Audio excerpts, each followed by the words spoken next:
Hello?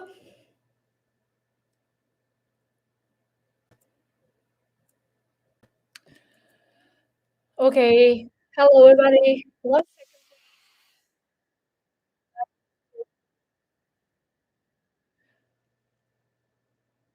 Sorry, I'm a bit late.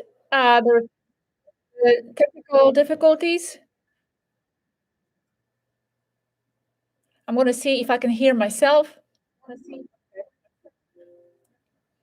Okay, so first, uh,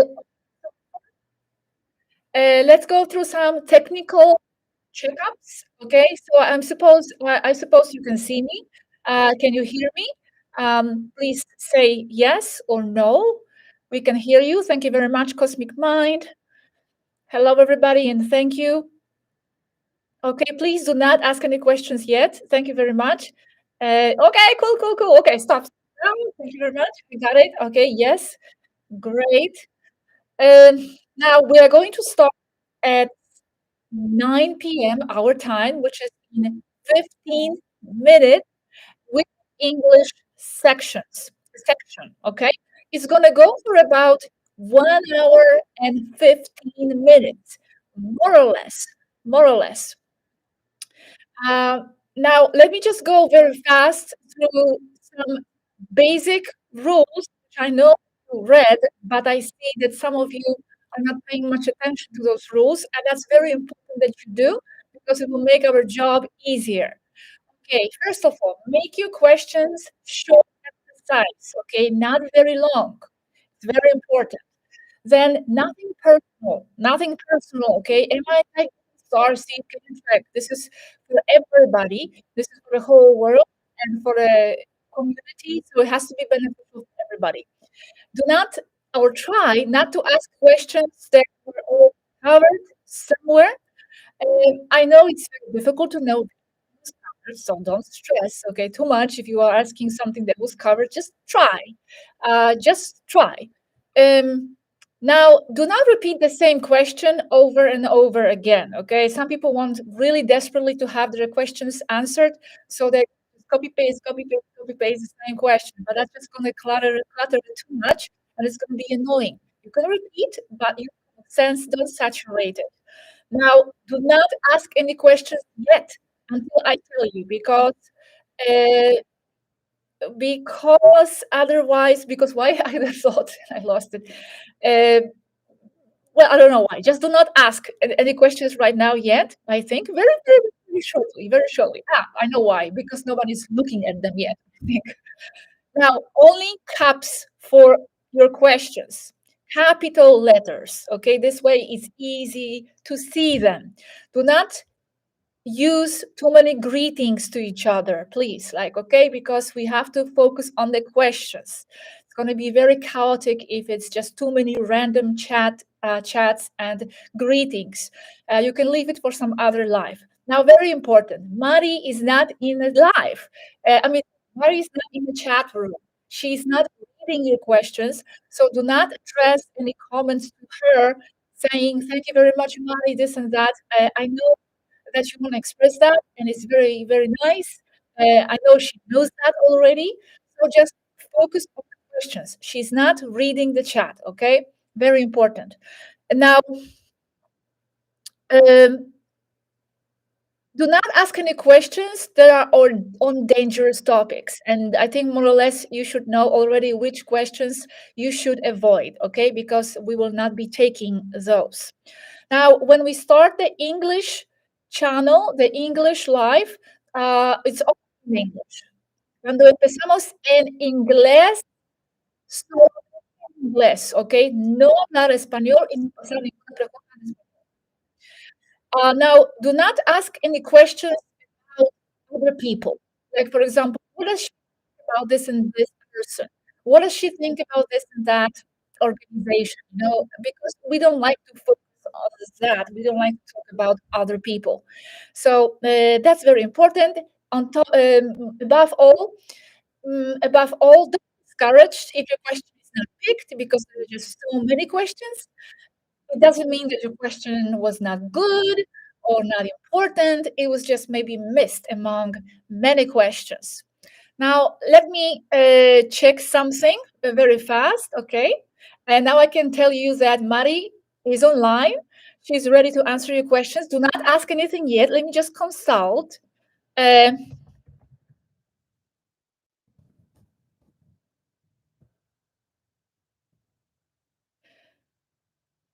okay, let me just consult something.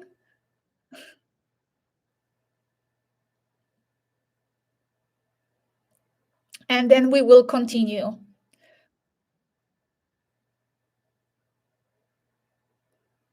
Now, there might be some technical interruptions on their side.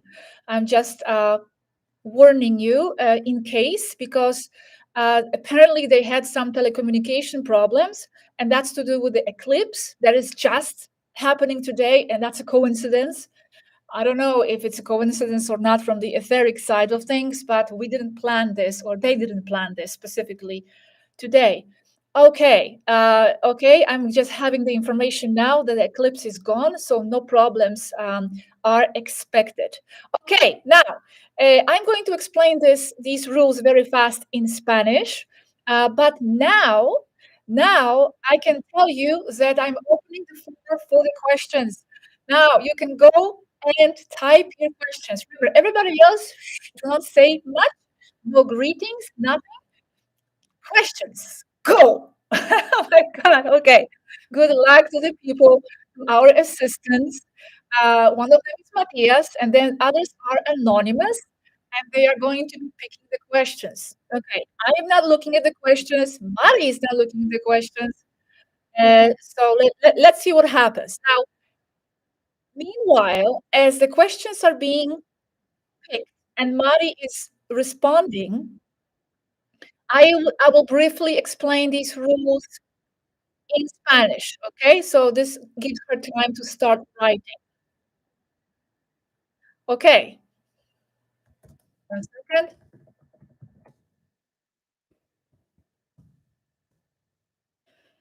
Okay, ready for the questions to be passed. Okay. Ahora voy a explicar algunas reglas. Por favor, respetar estas reglas en español. En español, ¿ok?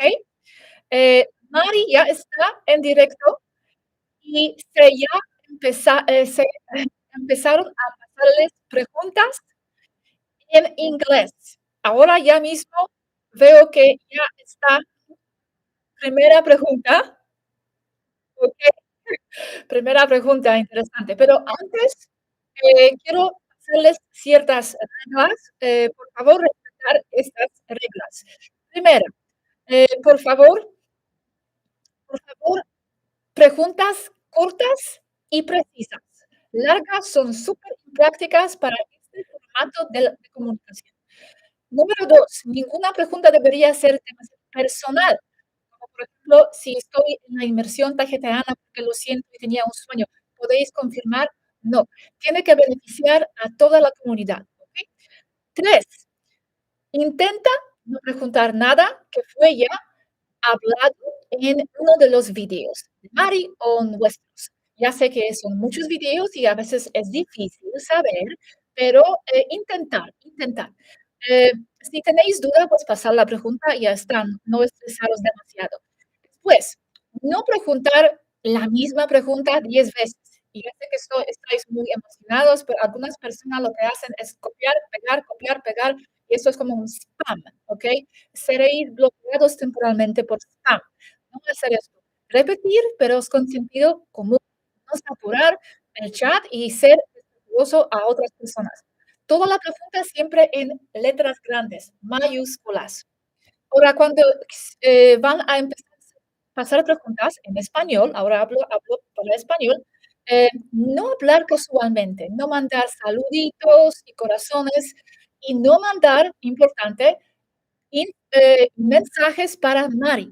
Mari no estará en el chat, no está en chat. Mari estará súper ocupada escribiendo, enfocada en sus pensamientos, en su burbuja, no estará mirando el chat. Entonces, no mandarles ningunos mensajes, por favor. Esto también va a ayudar a los asistentes que están eligiendo preguntas, porque tenemos varios. Tenemos varias personas que están ayudando con esta tarea y son anónimos. Ok, voy a ver qué pasa. Mari está escribiendo. Ok, bien. Ahora, no preguntar nada en los temas difíciles para YouTube, para cuáles podrían censurarnos. Ya sabéis cuáles son, más o menos. Entonces, evitar estas preguntas. Recordar que ahora es el tiempo de inglés. Hasta más o menos 10:15, más o menos 10:15 por ahí, estaremos hablando solo en inglés. Entonces, por favor, no mandar ninguna pregunta en español y no hablar en español ahora mismo. Esto será solamente en inglés. Por favor, respetar este tiempo para ellos, como ellos después respetarán el vuestro. Y no preocuparos porque todas las preguntas de dos mundos serán después traducidas y yo haré un video aparte con todo. Entonces vais a saber de qué se trataba. Otra regla, no hacer preguntas sobre personas. Por ejemplo, ¿qué pensáis de este hombre? Esta persona que está canalizando, ¿es real? No vamos a hablar de otras personas, ¿ok? Ok. Y otra cosa, si tu pregunta no será seleccionada, no desanimarse, no significa que la pregunta no era buena o fuiste ignorados, es simplemente porque hay muchas preguntas y algunas se tendrá que omitir por, por situación técnica, simplemente, ¿ok? Ahora, muchas gracias a los moderadores para la tarea de cuidar el chat, que todos sigan las reglas. Ahora ya voy a pasar al inglés. No hablaré, creo, nada en español hasta más o menos 1 hora y 15 minutos más, ¿ok? Okay, now we are switching to English. Sorry about that. I had to explain this also to the Spanish community, the rules. We are now almost at 9, which means we are starting. Mari is already answering the questions. I explained to the Spanish community not to write anything in Spanish right now. They will have their time, and I asked them to respect our time now in English. Now, don't worry about the Spanish questions and answers because I'm going to translate it all for both communities. So it's going to be in a separate video after a few days. I'm going to include all of these questions and answers in one big video. So you don't have to worry. You will know what Mari was talking about in English, in Spanish, sorry. Thank you very much for moderators also for making sure that everything is okay in the chat room. Please try to have people in order here and respect the guidelines that were prescribed. Okay, I see that the chat is going pretty okay, which means that people are respecting the rules. Okay, let me now then pass to the place where we are with Mari. And let me start answering the questions. Now, another thing to remember, this format and this communication doesn't allow for very complete and thorough answers. Okay, just like I said, your questions must be precise. Her answers also are precise. So it's never going to be complete. As you know, she makes very long and complete videos, and she could explain any of these questions in a very, very complete and deep way, but it has to be done in a short way. Okay, so don't take that against her or against us. It's just the format of this video. Okay, you ready? Okay. First question from the Cosmic Connection. I'm surprised this question was actually here and accepted because I thought maybe it's a dangerous stuff to talk about. Can you agree about the war in Israel? Does it look like it's going to be global? We don't know anything about Israel. We didn't talk about it actually yet, so I'm interested to see this answer. This is the answer. Now, I'm reading this for the first time too. The war is only more of the same. Nothing new. That area is set by the control of Earth to always be in turmoil. We know that it started with a false flag where Israel attacked itself to blame Palestine and start the war as programmed by the cabal. As you see, this could be extended and explained in many directions, but in this format, we have to go fast through the answers. But there you have it, general answer. Okay, next question. Next question is from Eva Lobato. Thank you very much. A question for Mari. Is it possible to achieve full expression of DNA while living on Earth? Mari is responding. Possible. Being on Earth is no limitation. Only your ideas are. Become a light being with your focus, working on yourself and on your values. Love and integration are the key to this, as well as gratefulness and forgiveness, especially forgiving yourself and not holding on to old grudges. So this is what Mari said here briefly on this topic. No limitation. Doesn't matter what place. They always stress this. Okay, don't limit yourself by the fact that you are living on Earth. It's possible in some instances, yes, of course, but not impossible. Like Zahel said, nothing is impossible. Hello, Zahel and ARIEN. By people love your videos. Okay, next question is from Anna Hopkins. Hello. We okay. Hello. Is anyone from the URMA interested in directly speaking with us through YouTube or some other internet mean? Okay, someone is telling me that my audio is breaking up. I really cannot do anything about it, so I'm just going to continue.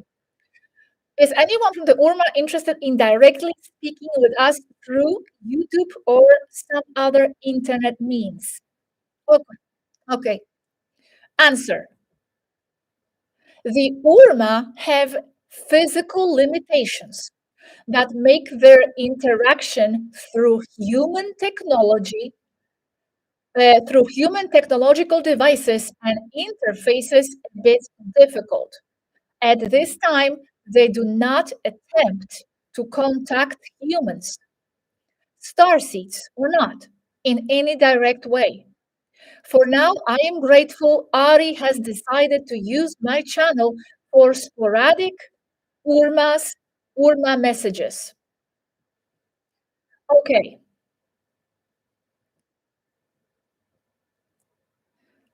Okay, let me just check something fast.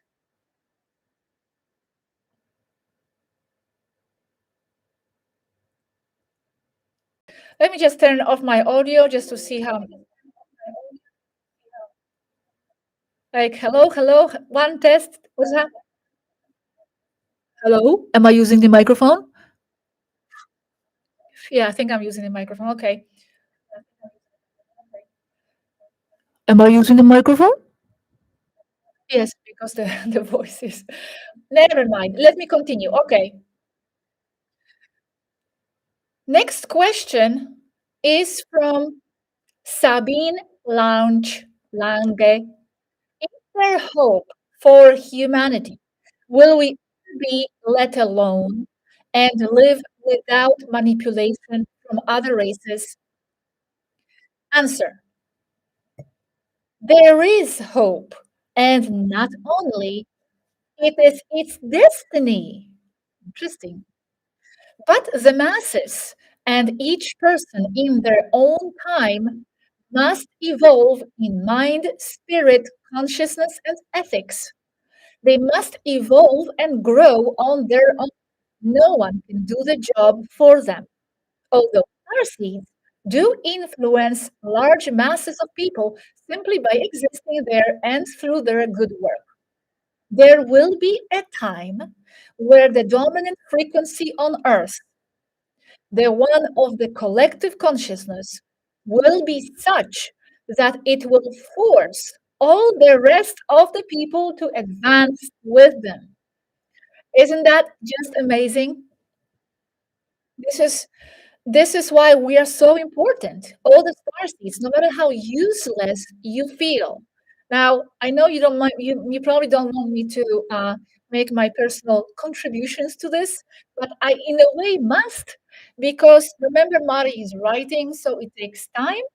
So I'll try to read slowly so it's smooth, and here and there I will stop and make some personal comments so she can write because otherwise I could be just staring at the screen. You know what I mean? So that's why we are so important here on Earth, our present. Take charge of your thoughts and frequency because this is how we are saturating the collective field and transforming everybody here on Earth. Now the question is from Martin Mofor. Are you okay, Mari? Thank you for that question. Thank you for all the questions, by the way. And the answer is I am fine and happy. Thank you, Martin. I hope you are also very well. Many kisses. Okay, next question comes from Karen. By the way, I like how how our cooperation here with the assistants is working. It's very fluid for now. Everything is fine. One question at a time. Clear question, clear answer. No confusion, no chaos. I can just read it. So thank you very much, all the assistants. Okay, next question is from Karen. Can you teach us about real numerology and astrology, please? Okay, yes, exactly. Mari says the answer would be several videos long, and I will place that in my next to right basket. Isn't it just amazing that for the first time now you can make your suggestions or questions and Mari responds, okay, I'll put that in my next to do basket because normally she has no human interaction and no suggestions from humans, not even from us. Not even from us. Okay, the answer would be several videos long, and I will place that in my next to right basket. But the answer continues. Yes, I can.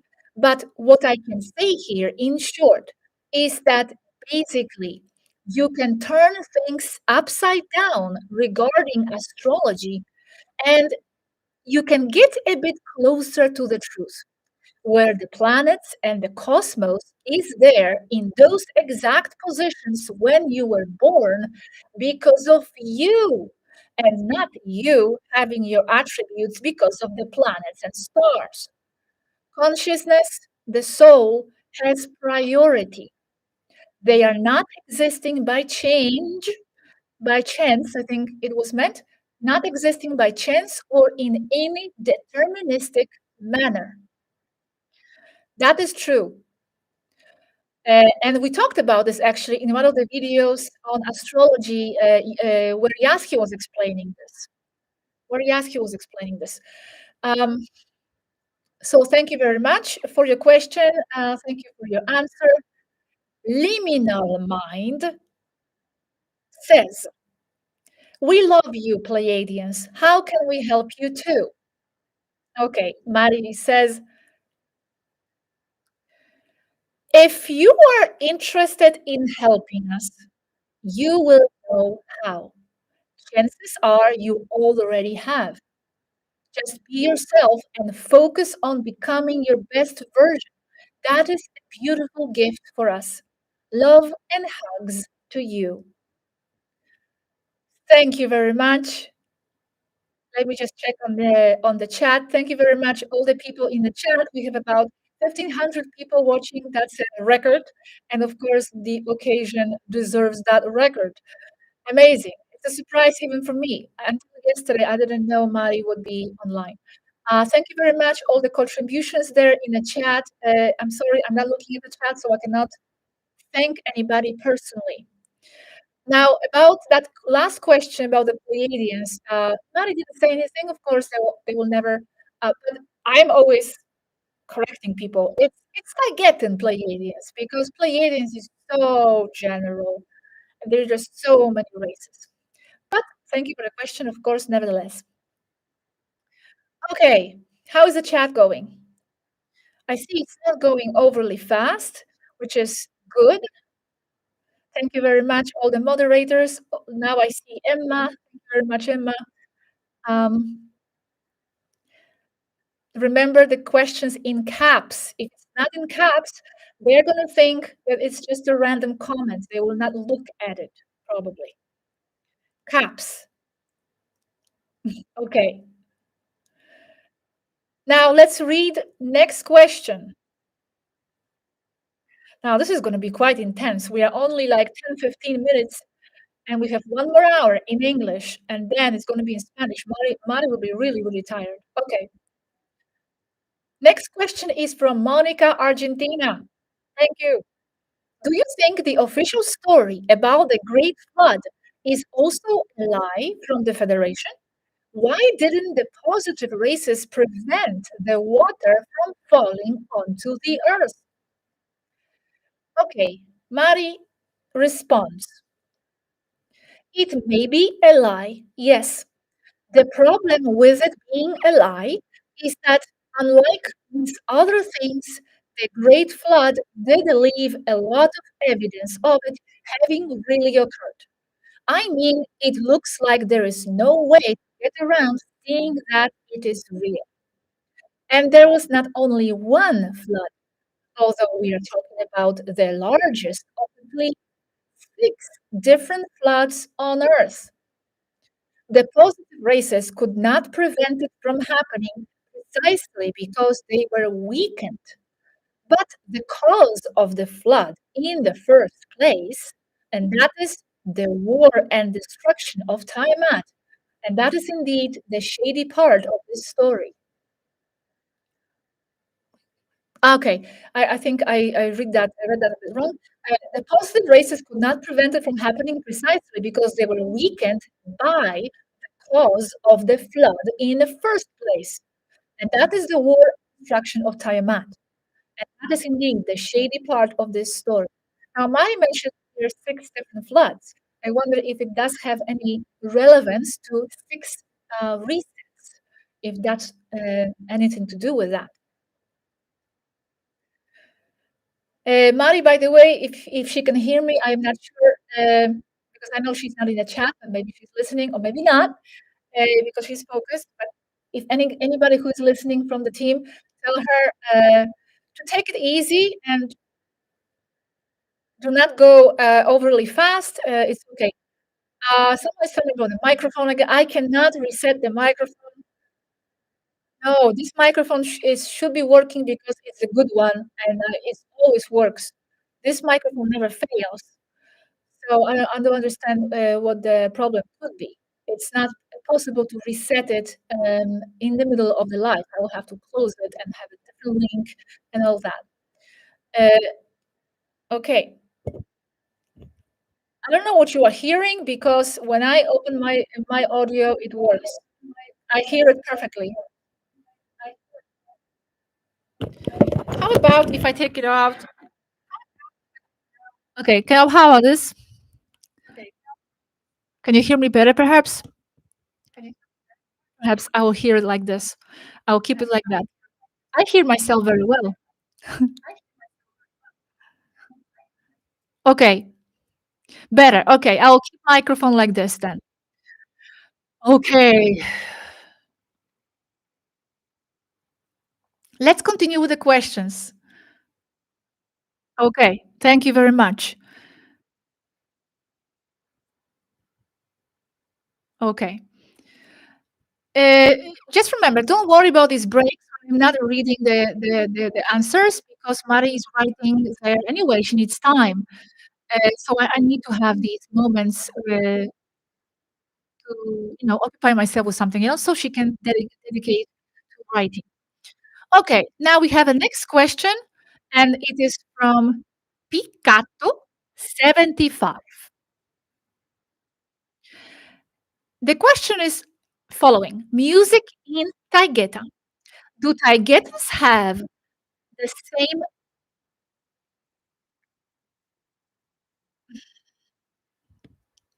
Oh my God, I think the ad came on. Okay. I don't know what they are doing, being inserted in the middle of the live. Okay,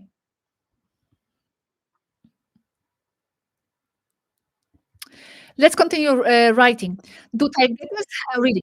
Do Taygetas have the same 12 tone per octave scale music and instruments playing like guitar, drums, piano, etc.? Okay, the answer is they do. Notice the bass number 12. Very important. And yes, many instruments are found in several places around the galaxy as they are part of the larger collective unconscious matrix all Lyrians are part of. For, for example, the piano and its variants are one of the most commonly found instruments with all Lyrians, along with string instruments. Talking about the instruments, I remember when I was in Poland just last month, I asked my mom to ask a question for them because she knows about this. And I said, listen, if you have the opportunity, ask me a question. I'll pass it on. So she didn't know what question to ask, and finally she came up with one. Do they have accordions? Because she loves accordion, and she was trying to learn. And the question was not that they didn't have accordion, from what I remember. Okay, next question is from Alfred Oyukwu. How do we awaken ourselves from this sleep state? Does past life regression work? Okay, this is a longer answer now, and it goes like this. You awaken by studying everything you can, by expanding your awareness, and by not following anyone, anyone, listening to all, but only taking what serves you. Having a critical mind is essential, but so is your education. But I mean self done education, not in schools. Follow your interests, and your mind will expand. Stick to, okay, stick to none of your ideas and be prepared to let them go in favor of better, newer ones you yourself have developed along the way. Yes, life regression works and it may be helpful, but remember that the life, okay, okay, but remember that the life that matters the most is the one you are living now. All the others are only context to help you understand who you are and where you come from. But it is far more important to know where you are going rather than where you have been. Focus on your present life and make it great and, and be the best version of yourself. That's right. This is a very, very important point about not sticking to any preconceived established ideas. They are always evolving and changing because sometimes we even have this criticism about them from the followers or whoever is listening to us said, oh, how about this? They said this before and now they are saying this. Well, so what? They are people and they are always evolving with their perspectives and with the things they are learning along the way. They're always learning something new, even them, because they are extraterrestrials, but they are people, and they are always expanding their knowledge. So keep that in mind and apply it to yourself as well. This is a great advice. Okay, now we have a question from star 123. Mari, can you tell us your opinion on zodiac signs? Yeah, this does refer to the astrology. And Mari is responding, that will be included in my upcoming video about astrology.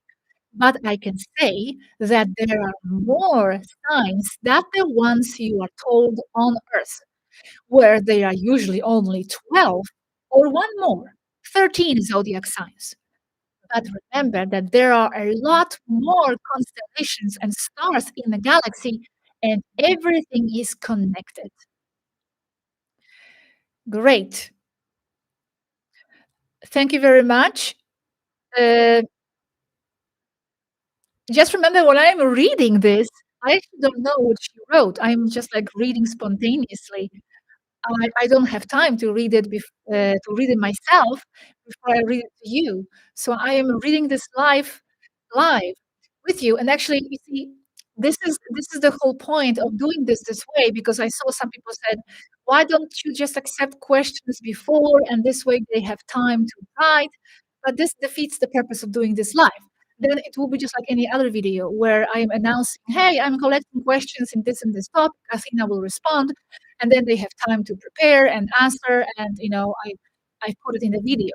This is different. This is a different fun live format where can have her live, where we are getting your questions now live from the chat, and she's responding live, and it's all fresh to me as well as I'm reading this. So it's pretty cool. Thank you very much, everybody in the chat room and all the moderators. Now I see Illyrian versus the Matrix. Monica is there. Thanks, everybody. We have over 1,500 people in the chat room. Great. Okay. Okay. The next question is from Michelle M.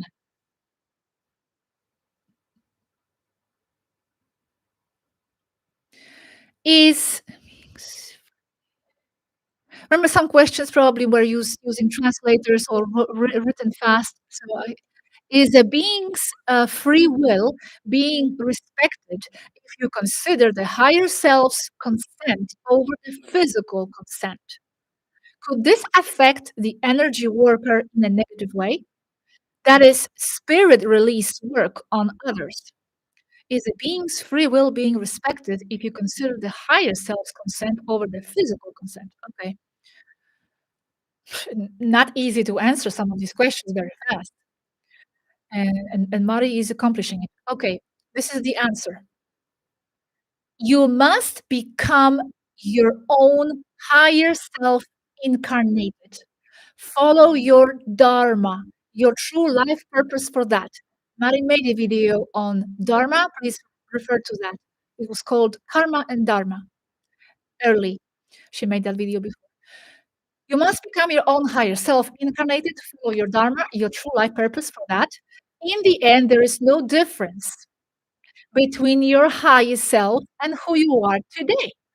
It is only a matter of where you are placing your focus on, and on the ideas and limitations you believe are there or that are affecting you. Becoming the best version of yourself is the equivalent to becoming your higher self as best as possible during an incarnation. Follow your dharma. Excellent. Yes, thank you very much for that answer.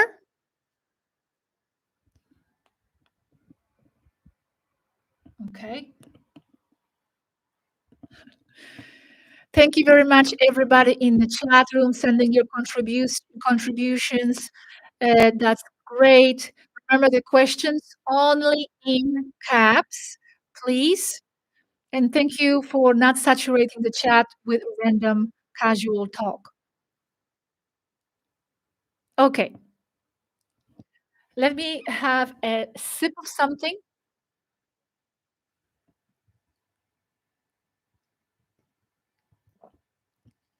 A lot of interesting questions in the chat. And just remember, if yours is not picked, don't feel bad, okay? Not everything can be picked. Cassandra, wow, cool mug. Well, yeah, thanks. Thank you.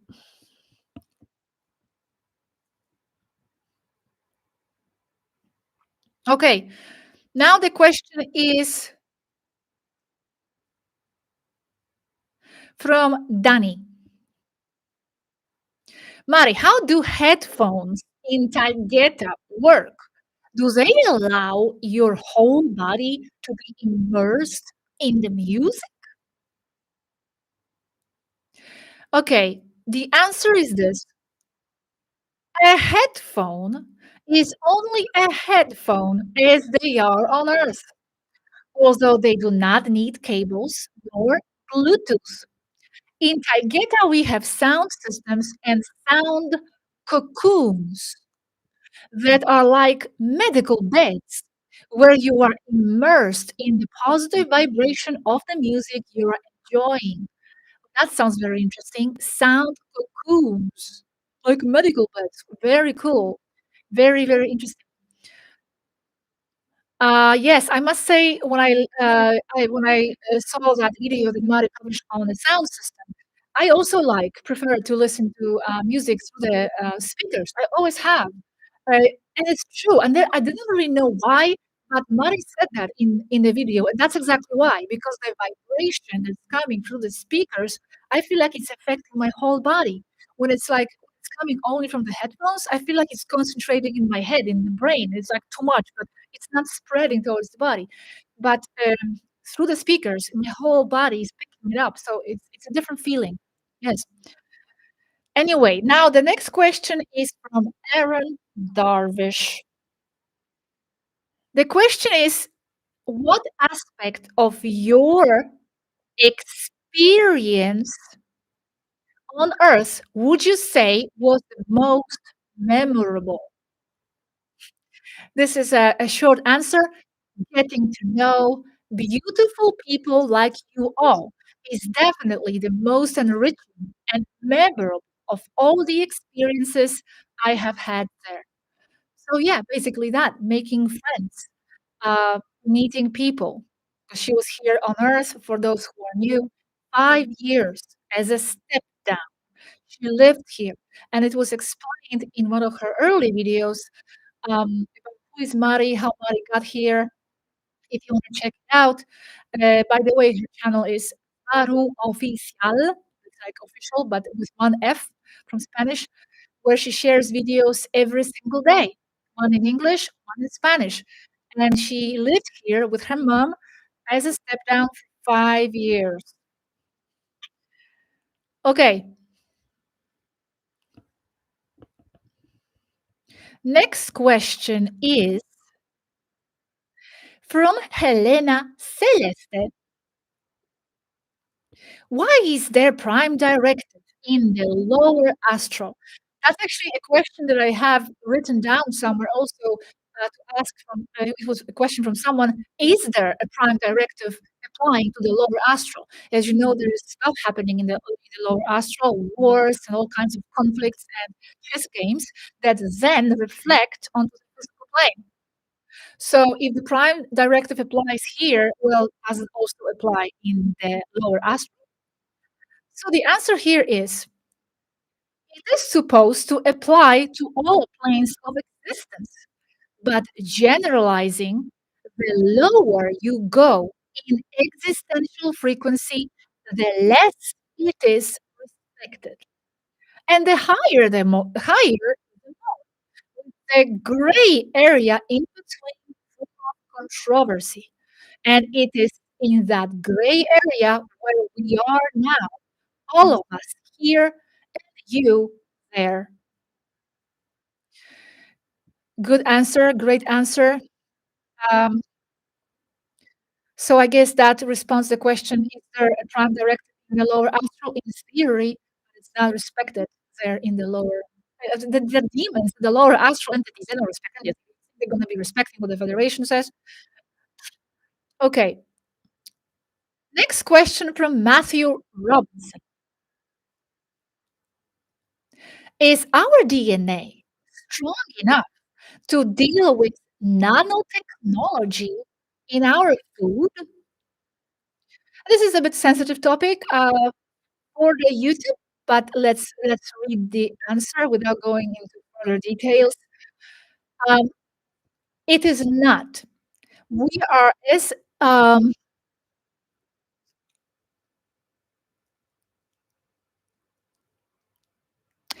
okay. I think Mari here understood the question as is your DNA your as your body because she's responding.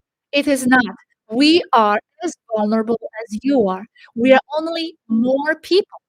However, our knowledge and vibration does protect us from it, and that applies to you as well.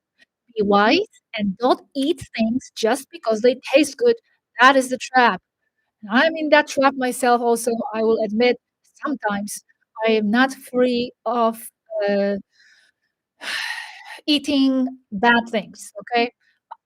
For example, now I am rejecting sugar more and more. I can feel its toxicity and how it's affecting me bad.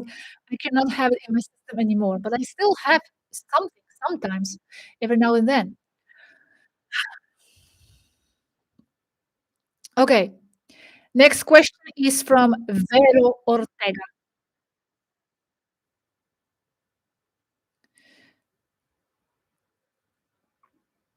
Question: do you know what is going to happen next year due to the visit of Deep Federation representatives?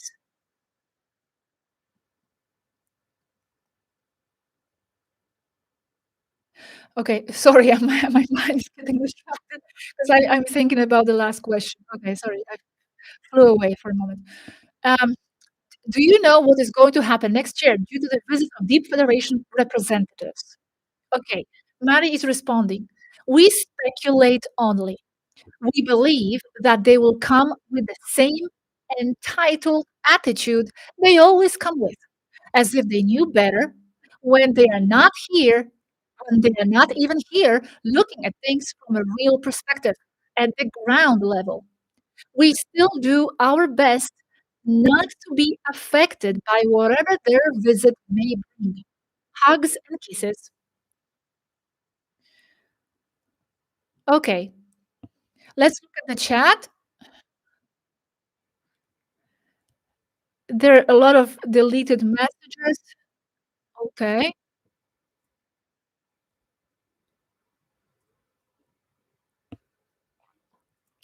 Okay. A lot of interesting questions. The chat is not going too fast. Thank you very much for not saturating the chat with random comments. Okay, let me grab my super cool mug.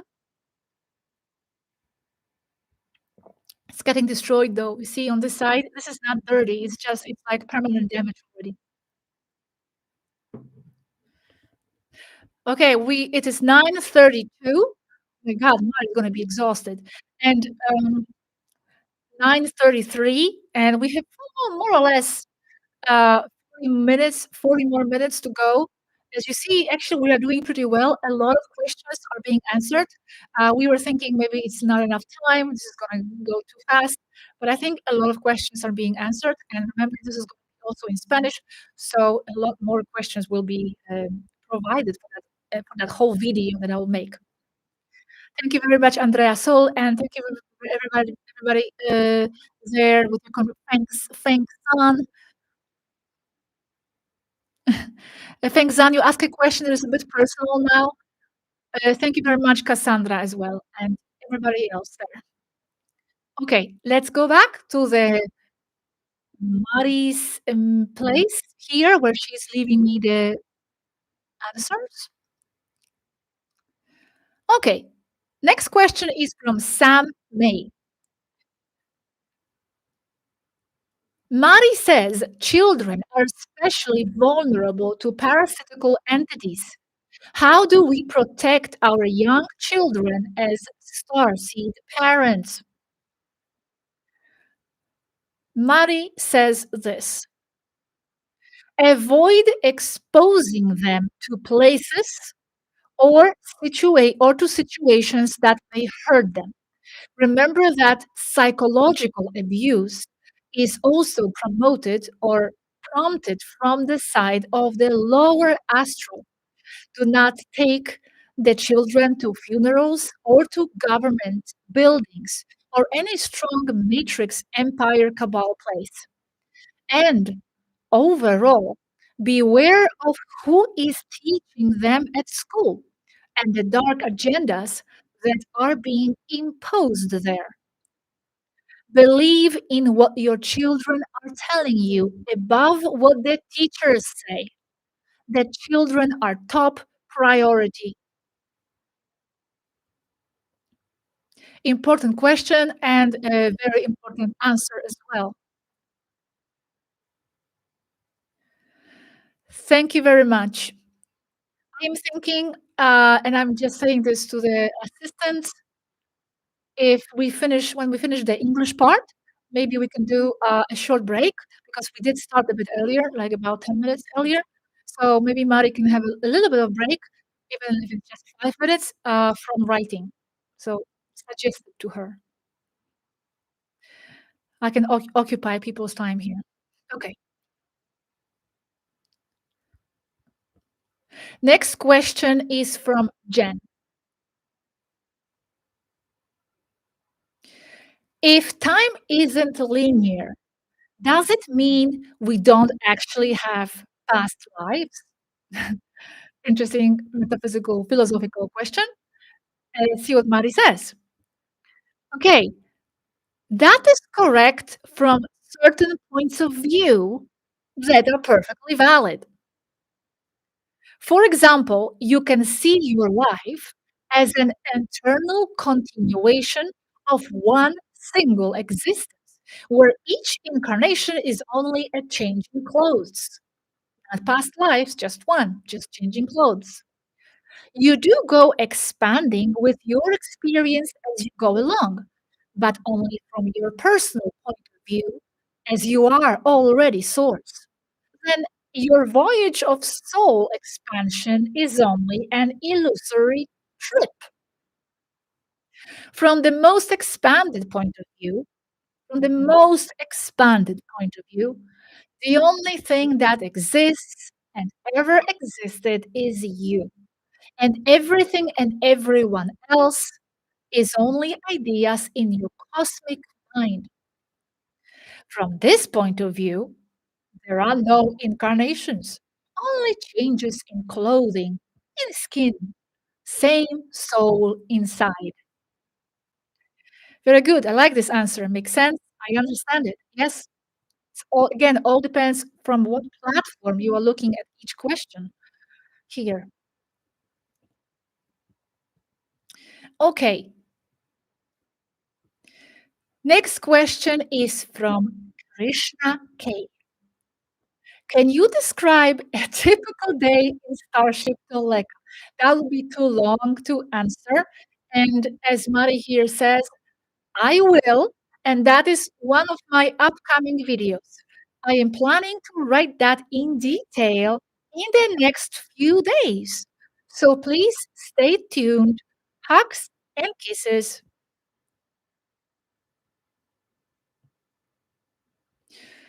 All right, let's check on the chat for a moment. Thank you very much, John Merkin. Thank you very much. I am not familiar with that person you're asking about. The question is about Andrew Barthes, galactic historian.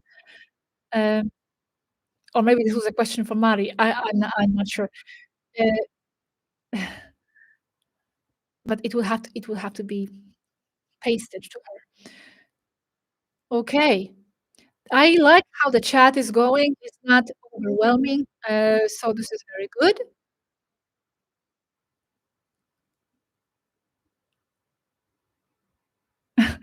Ako says, thank you, Gosha, for comforting those who were not answered.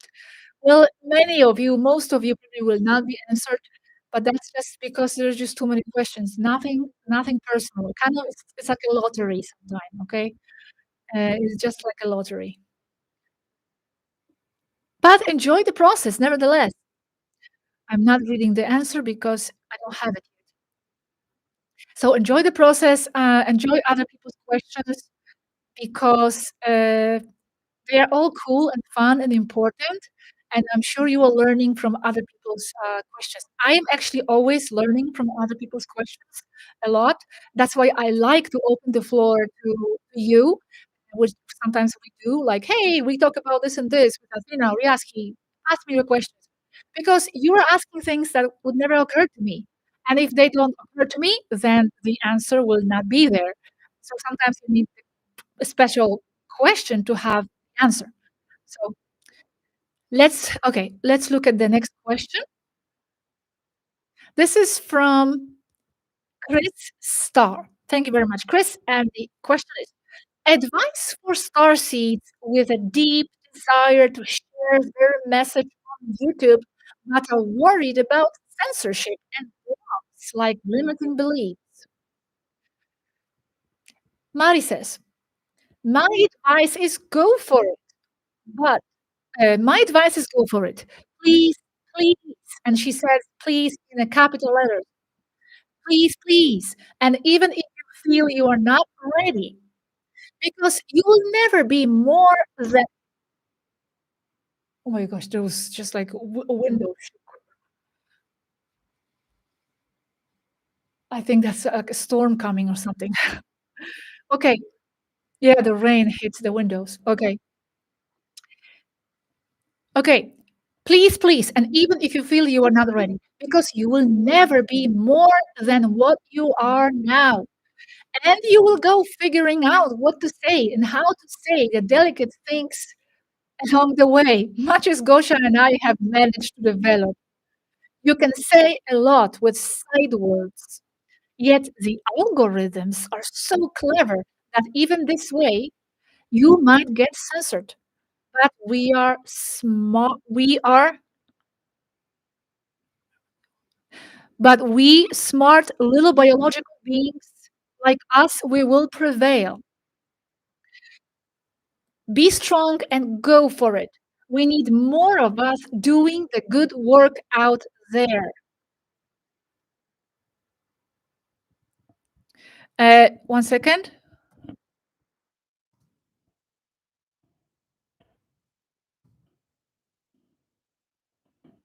Let me just say something here because I'm not sure about the comment she left.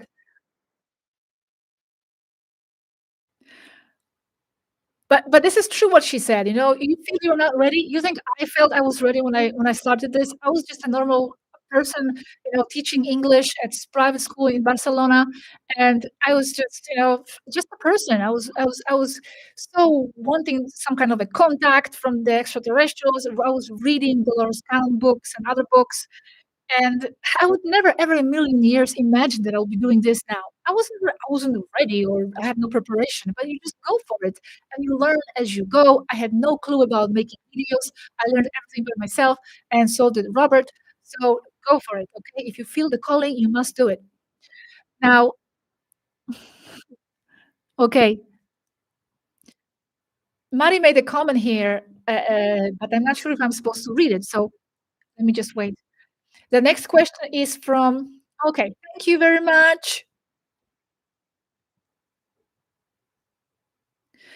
Now, what she said, the comment, I wasn't sure if I'm supposed to read it. She said, "Hello to HRH Naishara and HRH Alanim hiding among the public.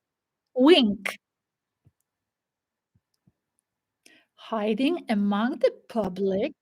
Does that mean they are in the chat room hiding among the public? Is that what is meant? Okay, interesting. Okay, next question is from Hector Daniel Anco Cuellar. Long name. What does it mean to see repeated numbers like 33 and 77? Okay,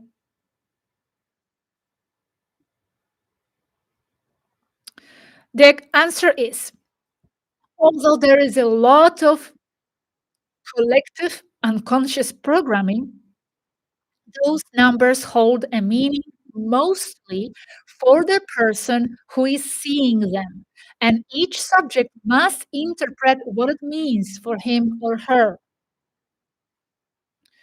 Long time ago, 5 years ago, in one of the mini topics, I did mention some of this, but I do not remember which video that was. You'd have to do the transcript search. And I do not remember much beyond what Mari now here says as well. This is what I do remember, that it is a personal interpretation. I, for example, see 222 all the time. 222. Okay, next question is from Robert Riviello. Actually, it's from Obert Riviello. No, I think it's Robert. Uh, are there any plans for direct contact, in parentheses, open and publicly known, in a face-to-face manner, between Earthlings and extraterrestrials and any time in the near future? Answer from Mari: there are no plans for face-to-face contact in the near future. So beware of this, as the cabal may say otherwise, as part of the plan to impose a false alien invasion.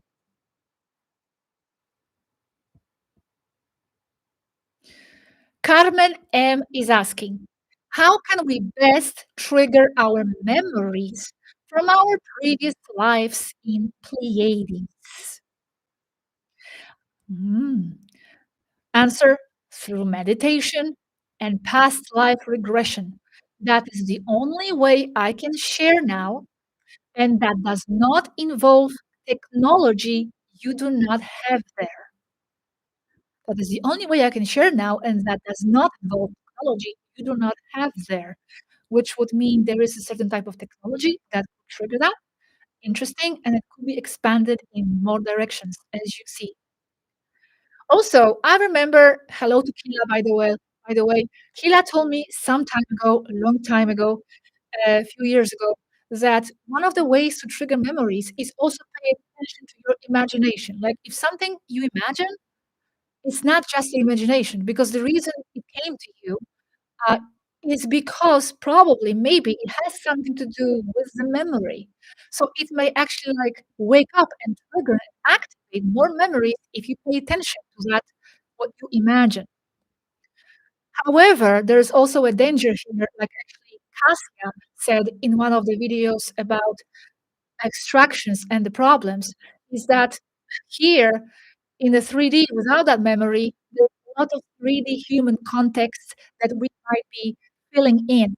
So we might be imagining something, okay, great, that could be a trace of the memory, but then we could be also filling it in with the 3D context that it's not exactly reflecting what was there.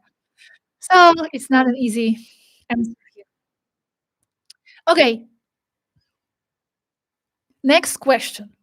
By the way, I'm sorry that I'm saying contributing for myself, but I'm making it more smooth this way because Mari is writing, okay? If I was just reading her answers, then I would run out of her answers and then I would just have to be silent. So this way I'm enriching this and, you know, filling it in, filling the gaps here with my own thoughts. Okay, next question is from Titan Fit.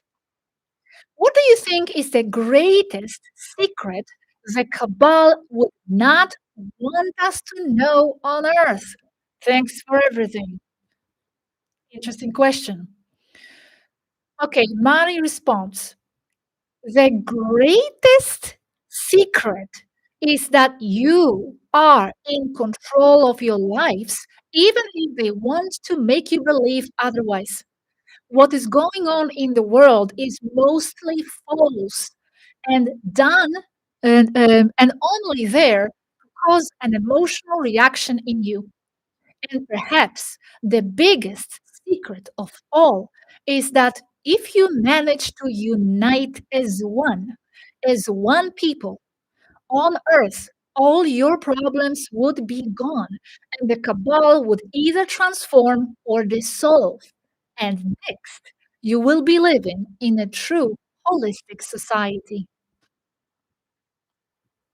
Very nice. Thank you very much, Mari. Some answers will have to remain on their own because they were stated nicely and powerfully on their own. Okay, let me see the chat very fast.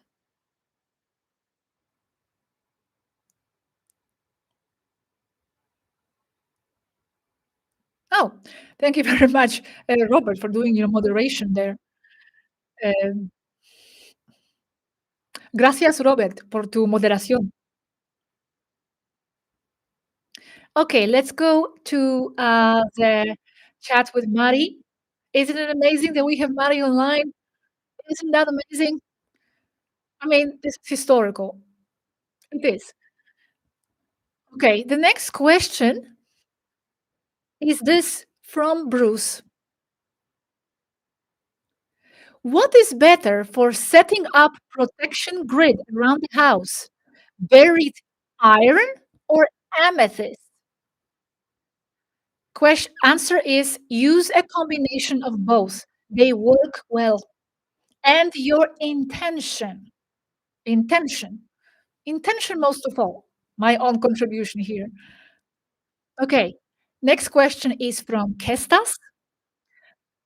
How gravity can be defined in electromagnetism terms only, skipping Newton. Okay, let me read this. How gravity can be defined in electromagnetism terms, okay, again, how gravity can be defined in electromagnetism terms only, skipping Newton. There. Okay, the answer. Simply by seeing gravity as electromagnetism, but in very high frequency ranges, way above the ones comprehended by most humans. An example of this are muons. They are seen as particles or as waves. They are basically gravity and they travel at an immediate speed outside time and space. They are gravity. A muon is to gravity as a photon is to light. A particle or a wave, depending on who is looking at it, observing what it is doing. No contribution from me on this subject, as you know. Okay, now we have 9:52. We'll see, we'll ask Mari how she's doing, but I think more or less 15 more minutes, and maybe we should give her a 5 minutes break before she switches to Spanish. Okay, next question is from Pixel Arts Graphics. Is there a way to know if you are a starseed or a step in, or is there no way to know?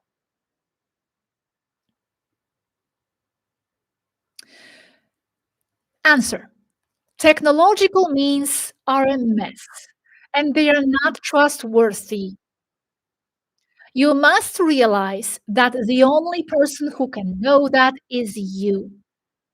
You must step into your power and into the responsibility of deciding who and what you are. No one can know other than you. You must learn here. You must learn here not to need any external validation. What you decide is enough, and it is what it is. And this was explained already in one of Mari's videos also about star seeds, about how if you feel you are one, then you are, and no one can tell you otherwise. You don't need any external approval of that. Okay, question from Krista. What crystals do you recommend to help protect against astral entities? Now, Mari is responding, tiger eye, lapis lazuli, black tourmaline, obsidian, and all amethysts, especially violet. But others can also work for you. Just recently, Matthias and me, we got ourselves some amethysts. They are violet, and Matthias got a bigger one for himself, and I got four smaller ones, and I actually placed them in four corners of the bedroom. Not that I necessarily feel like I am dependent on that, because I really truly feel that it's my mind that is protecting me. Except for when I was in a wooden cabin and I didn't feel protected by my mind. But except for situations like that, I feel I'm protected at home, but I still got those amethysts just in case. Okay, the next question is from Kathleen. Kathleen, do plants or crystals create egregores? Interesting. Do plants or crystal create egregores? Mari says they do, as all consciousness does. However, only they can understand what those are, as their egregores will be according to who they are, including a carrot fearing rabbits. No joke, including a carrot fearing rabbits. Carrot fearing rabbits. No joke. Okay, carrot fearing rabbits. Okay, thank you very much. Mari is responding to the next question. She's writing. So as she writes, let me just check the chat.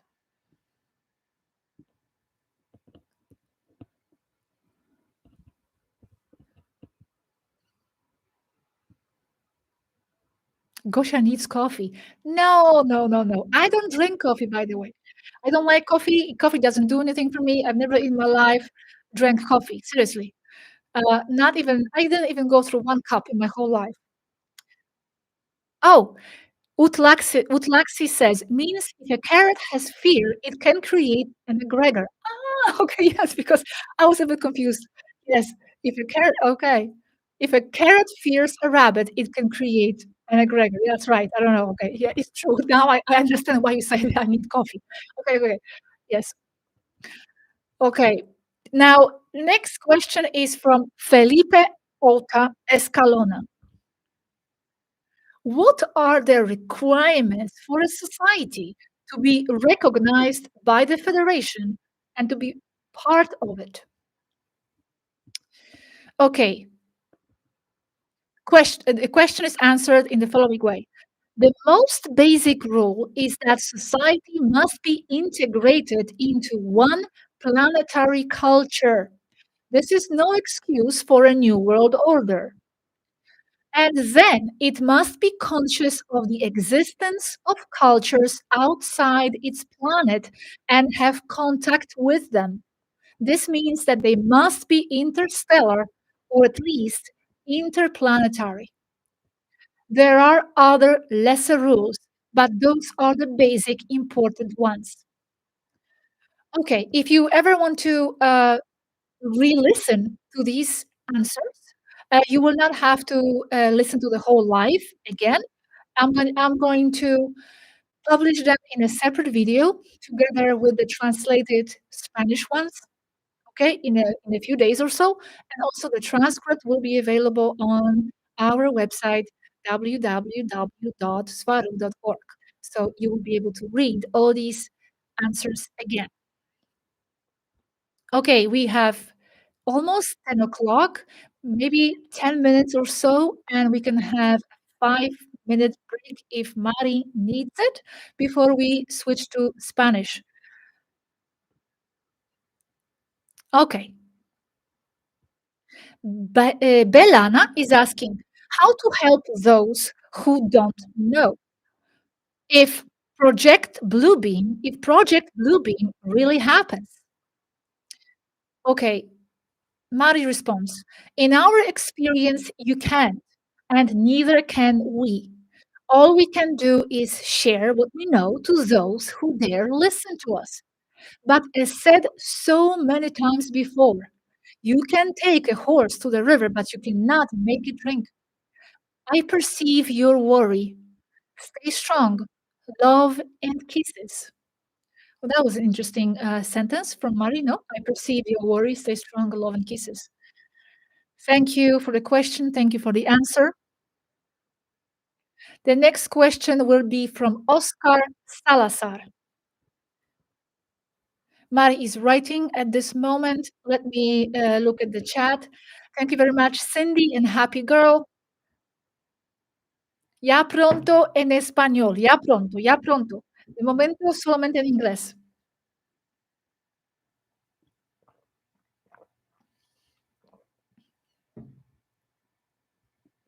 Yes, Krishna is saying, Mari, take a break. You must be tired.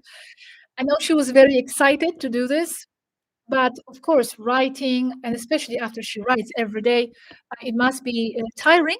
So we're going to ask her if she needs any break. By the way, did you see my earrings? These are Pleiades.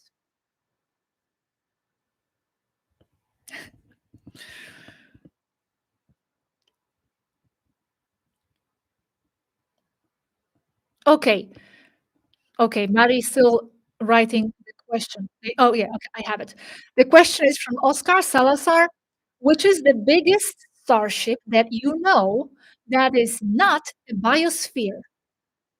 Okay, the answer. Defining a biosphere starship as a, well, spherical one, the largest we know, the largest we know of are the 811-kilometer long Varena class from Andromeda, such as the Viera hiding behind the moon. It is an arrowhead, not a sphere, yet it also has biosphere capacity inside.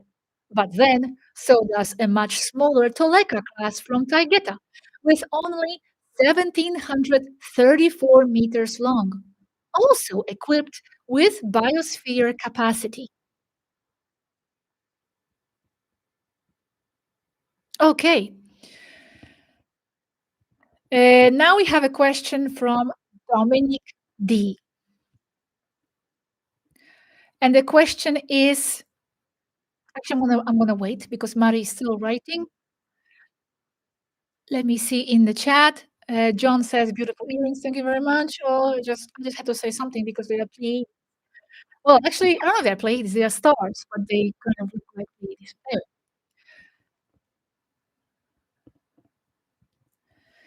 Okay. Dominic D is asking, how can frequencies be used for healing? Are solfeggio frequencies effective in treatment? Maybe you can make a video on this topic. Mari says, each part of the body heals with a specific frequency and vibrations, such as the ones coming from certain types of instruments or machines. The Federation rules and YouTube prohibits me from sharing those exact frequencies. But I'll do my best to filter them down to you. Remember, she's doing the best here, and all our Toleka friends are doing the best to reach you and to pass the information. And many times they are going against the rules. It happened in the past that the rules were broken. They are being broken all the time, but most of the time they do have to abide by those rules. Still, um, it's a complicated situation here for them. Um, but they are doing their best with what they are allowed. And sometimes, like I said, they are breaking the rules, going beyond what they're allowed as well, like it was with audio that we had with Dorcalel a few years ago. Hello, by the way, to everybody on the ship. I don't have the opportunity to speak to you or to speak to you much or at all. So I take this opportunity to send you my greetings. Be well there, okay, on the ship. Okay, the next question is from Svetlana Opatsky.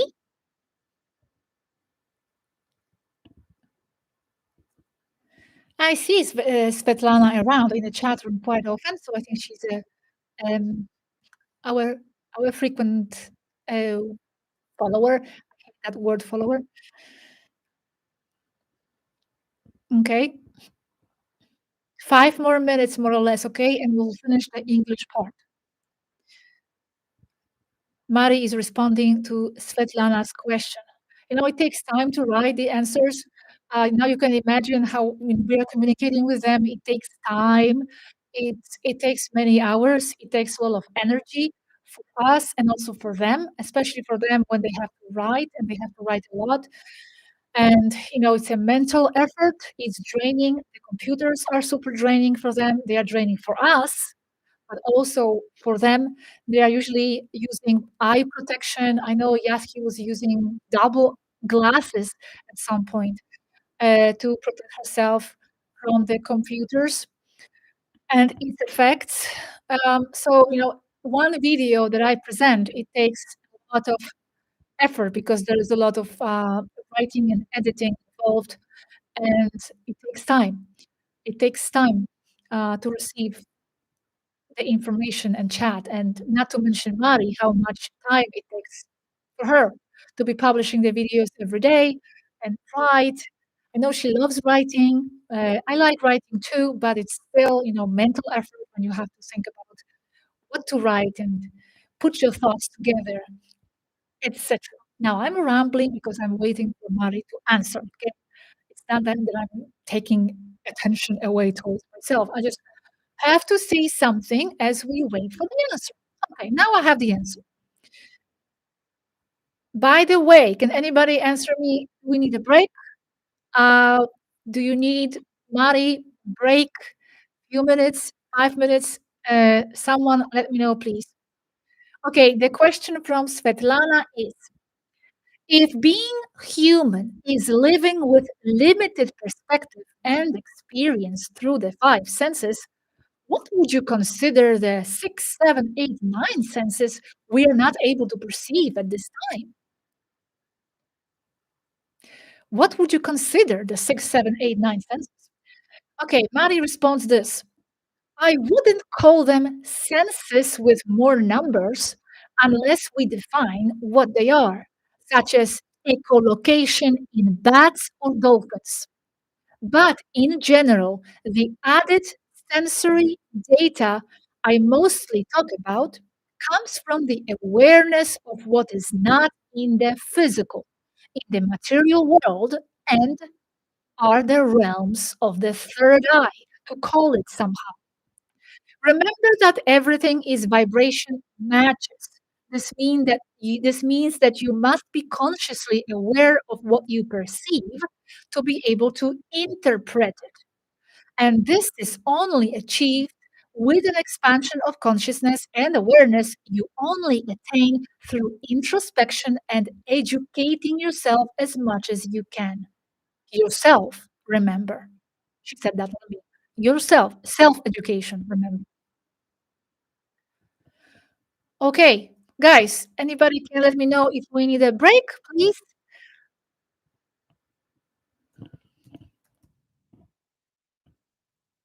before we switch to Spanish, or Mari wishes to continue some more. The next question Mari is responding now is from Claudia Quintero.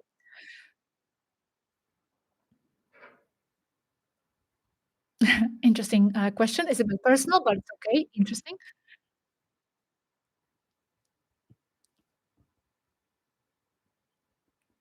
Claudia Quintero is asking, how far have you gone in your studies, especially on synonym, maybe?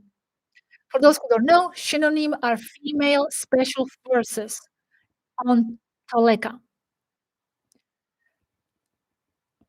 One second, let me just.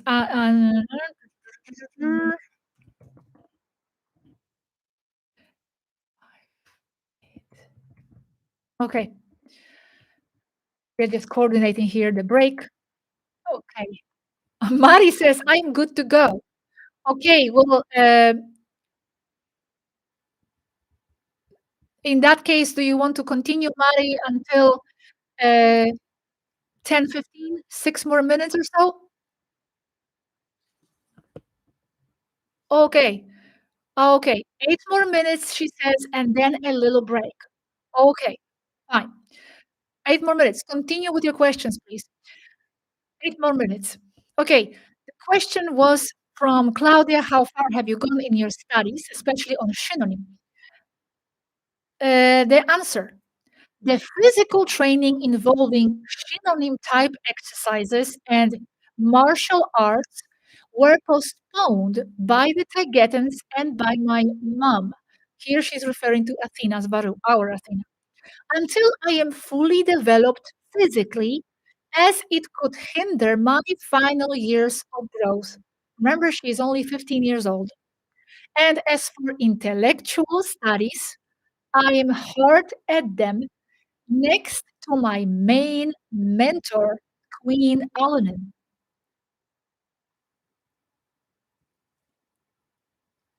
Ok,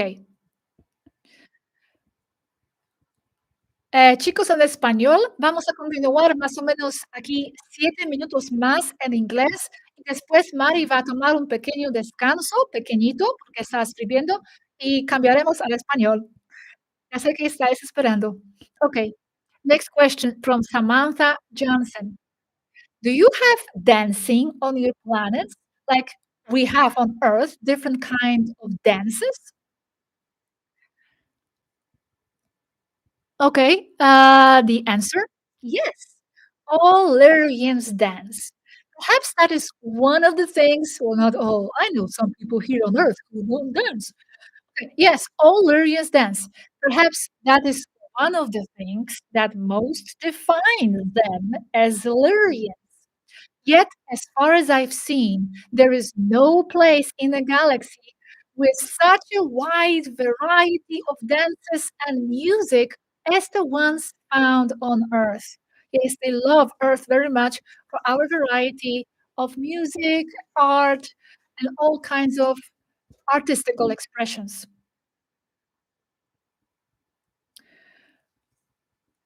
Okay, the question is from Kathleen. Are there things humans can do to protect themselves against malefic nanobots? And Mari is answering the question right now. Thank you very much, Vera Ortega. Super direct, direct live. Direct, that's from Spanish. I think it's live in English, but it's understood. Chica says, crazy that Mari is being mentored by Alma herself. Yes, she is.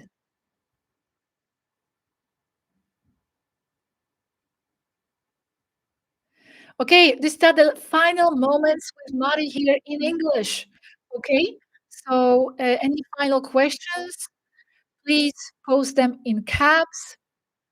We are waiting for Mari to answer the question from Kathleen.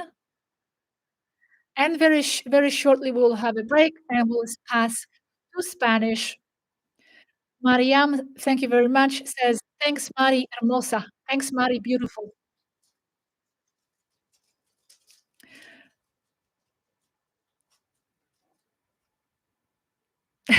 Oh my God, now there are a lot of interesting questions in the chat. Okay. The question was again, are there things humans can do to protect themselves against malefic nanobots? So the answer is, first of all, learn where they are, and then do your best to stay away from those sources. They are mostly found in food. Then, homemade EMP devices, like some found on YouTube, may be helpful. But also trust your biology and your auric shield, as it also stops them. Biology is way more resilient than what they want to make you believe.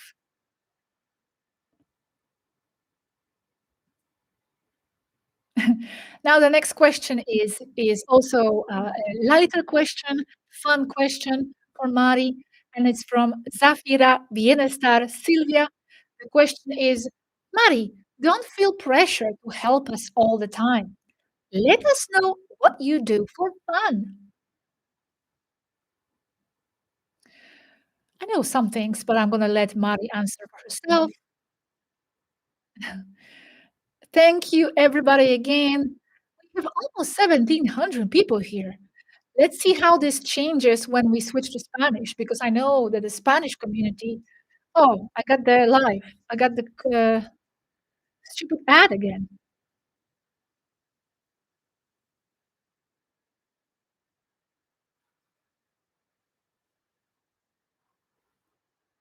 Oh my gosh, another ad. I don't know if you can see it, but I'm just gonna stop talking for now because I see the ad.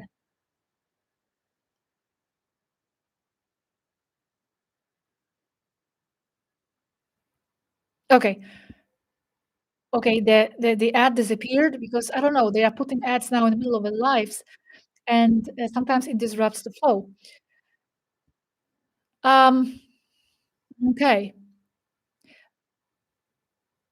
Is that normal ads in lives? No, it's the first time I'm seeing this in my life. I hope you didn't miss anything. Okay, so what do you do for fun, Mari? Mari says, I run and I do gymnastics. And some of my ballet I learned when I was down there because she was practicing ballet here when she was on Earth. I also enjoy video games like Minecraft and being around my friends. I love a lot and who have backed me up so much and who make all this possible. And I've also developed a thing for motorcycles. I kind of like them, although I have nowhere to really use them. I like motorcycles myself, but I don't like, and I know some of the Tagetan men will disagree, but I really don't like the sound. It's too loud. I mean, like a normal sound, it's okay, it's acceptable, but some of them are really loud. And I don't know, here in Finland, they have these really small scooters, and they are super loud and annoying, and the teenagers ride them, and I just hate it. It's like a bad frequency for me. Anyway, next question. We're gonna have to stop right now. Um, I would say 2 more questions and we stop, because Mari should take a break and we should switch to Spanish. Okay, we'll do 2 more questions, okay? Now, for her to write. Uh, actually, maybe just 1.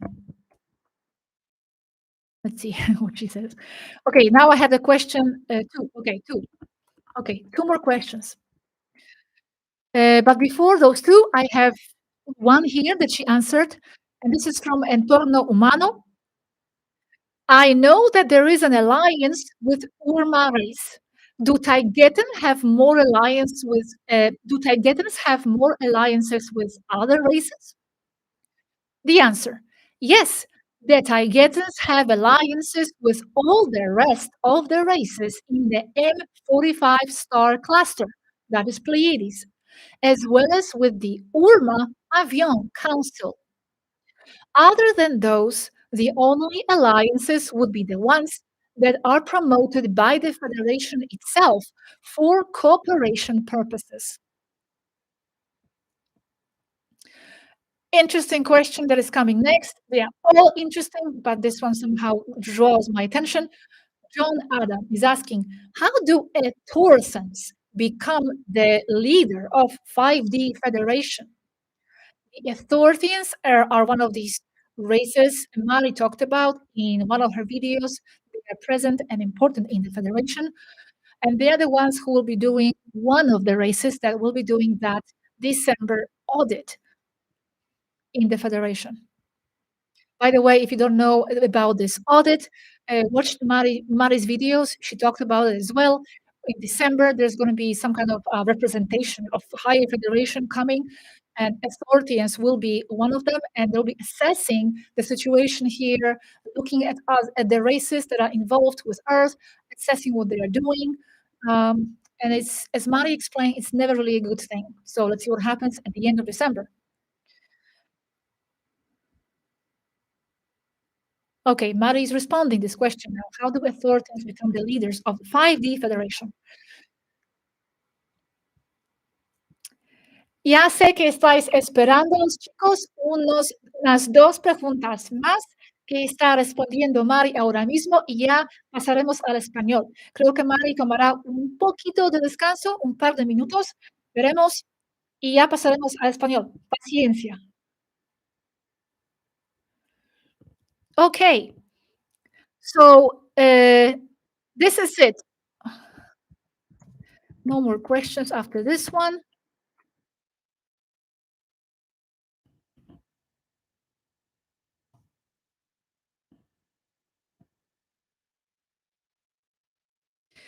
So, how do authorities become the leader? Okay, Mari says, they are considered an elder logical race and part of the founders of the original Galactic Federation. They're next after the original three founders, who are the Andromedans, the Arcturians in all three flavors, and the Lyrians from the star Vega. As why exactly they have been appointed as leaders of a more expanded galactic federation, we do not know. And we want to understand why and what is behind that. And I will certainly let you know. Thank you, Mari. Thank you, Mari, for all your investigations. And now the last question. Okay, now please, no more questions. Stop the questions. Thank you very much for all the questions. They were all great. I hope you enjoyed it and you had a great time. We have Mari responding the last question, and this is from Ekis Ekis. The question is, what do you think now about the very reason the Federation had invited you to liberate Earth? Hmm? Ah, maybe it means and the federation has invite it promotes that liberation of earth, like there is this propaganda going on and they invite other races to come here and help, if that's what's meant. Let's see what Mari says. This is the last question, so no more questions. um, if the moderators can help me in the chat room, say please no more questions. Oh, by the way, Cosmic Agency responding there, that's Matthias, that's not me. Thank you all for participating. Thank you, Matthias, by the way, who is also helping. Uh,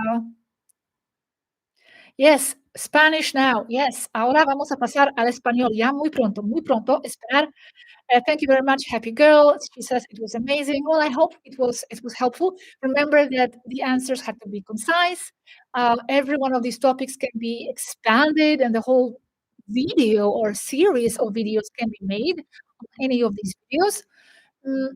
But Mari does what she can with the format that we have at our disposal right now. Okay, this is the answer. Okay, she's still writing, but I'm going to start reading because it's not short. Let me remind you of the question. What do you think now about the very reason the Federation had invited you to liberate Earth? A virtual hug, also from that person. Okay, Mari says, we believe they did because that is part of the same sick game, only another level of it. You play the part of an invaded culture in peril, and the Taigetans, among others within the same Galactic Federation, play the game of being the liberators. You awaken to the fact that you are not victims and that you are the masters of your reality and lives, and so do we, to understand that there are more levels of the same matrix. We are only more people like you. We are not gas spheres that move around in a Merkaba made of our own ego and satisfaction or whatever. There is nothing we can do that you cannot. Love and kisses to all of you. And thank you for watching my videos. I love you all. You are in my heart and mind all the time. I write for you. Mari Zva. Mari Zva. These are her final words for you in English here. Thank you very much. Thank you very much.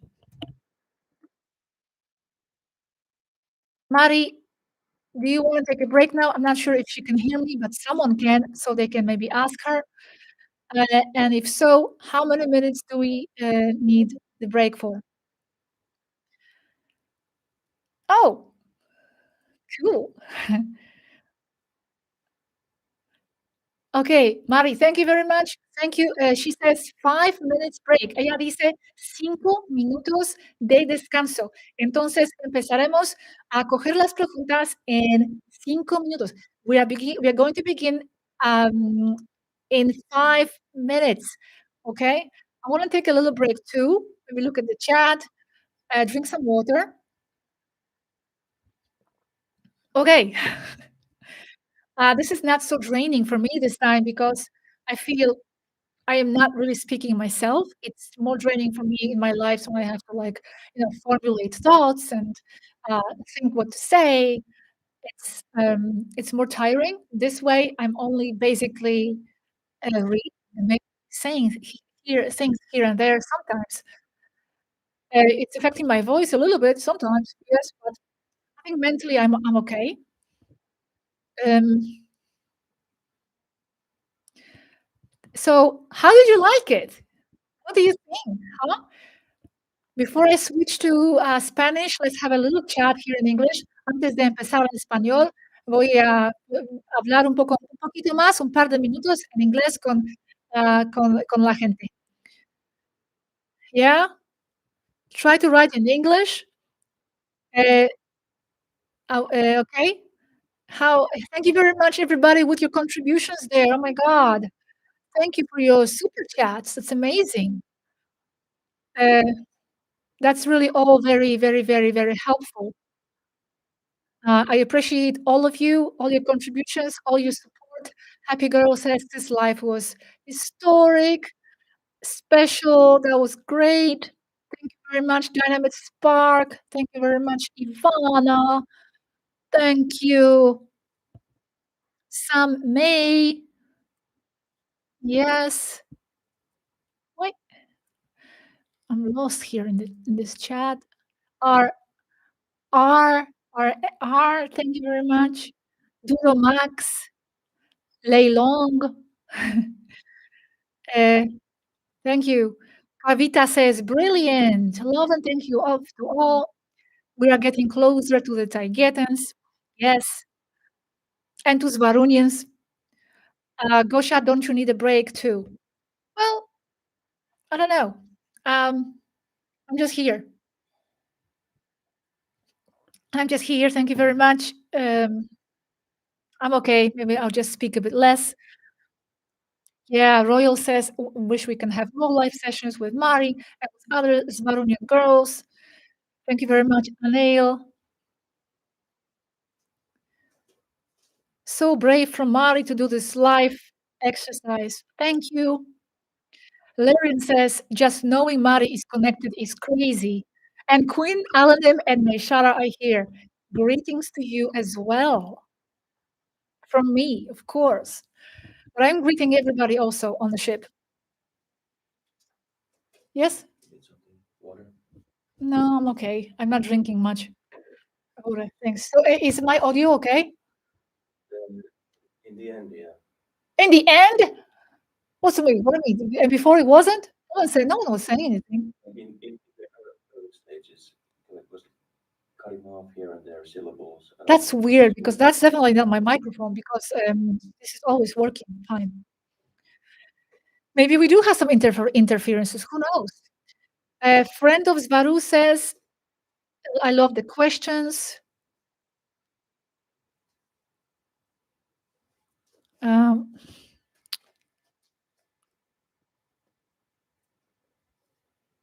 that's right.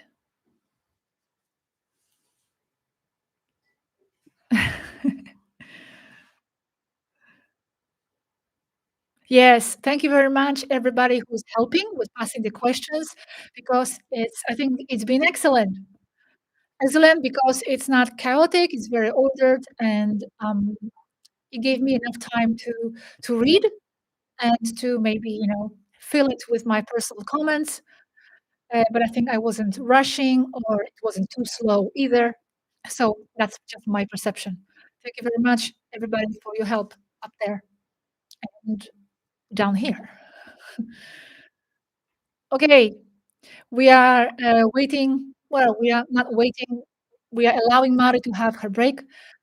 Um, and as soon as she comes, we'll start with questions. Now, I'm going to say goodbye to you in English for the English community. And now we're going to begin in Spanish very, very soon. Just remember, don't worry, because I'm going to make a special video with all these questions and answers separately, translated in both languages. And also, there's going to be a transcript on the website available, so you will be able to read everything. Okay, you're not going to miss anything. Thank you very much. Uh, Please wait with your questions. Thank you very much, Anel. Remember, I don't pick up the questions, so it's not up to me what's picked. Okay, well, thank you very much, guys, in English. Bye bye. I hope you enjoyed it, and I'm going to see you soon, very very soon, as I always say in the next videos. Okay, ¿cómo estáis? Ya estoy con vosotros. Ya estamos en español. Ya estamos en español y ahora mismo solamente hablar en español. Only in Spanish now in the chat, please. Solo en español, por favor. Ya estamos, ya estamos. Ok, Mari está tomando un descanso. Oh, dice que está lista. Dice, estoy lista. Bien, entonces empezamos. Poner vuestras preguntas en mayúsculas, por favor. Enviar saluditos, aunque están los agradezco, pero sin chat casual, solamente preguntas en mayúsculas, nada más, ¿ok? Por favor, para que sea más fácil acoger buenas preguntas. Ya empezamos a pasar las preguntas. Ok.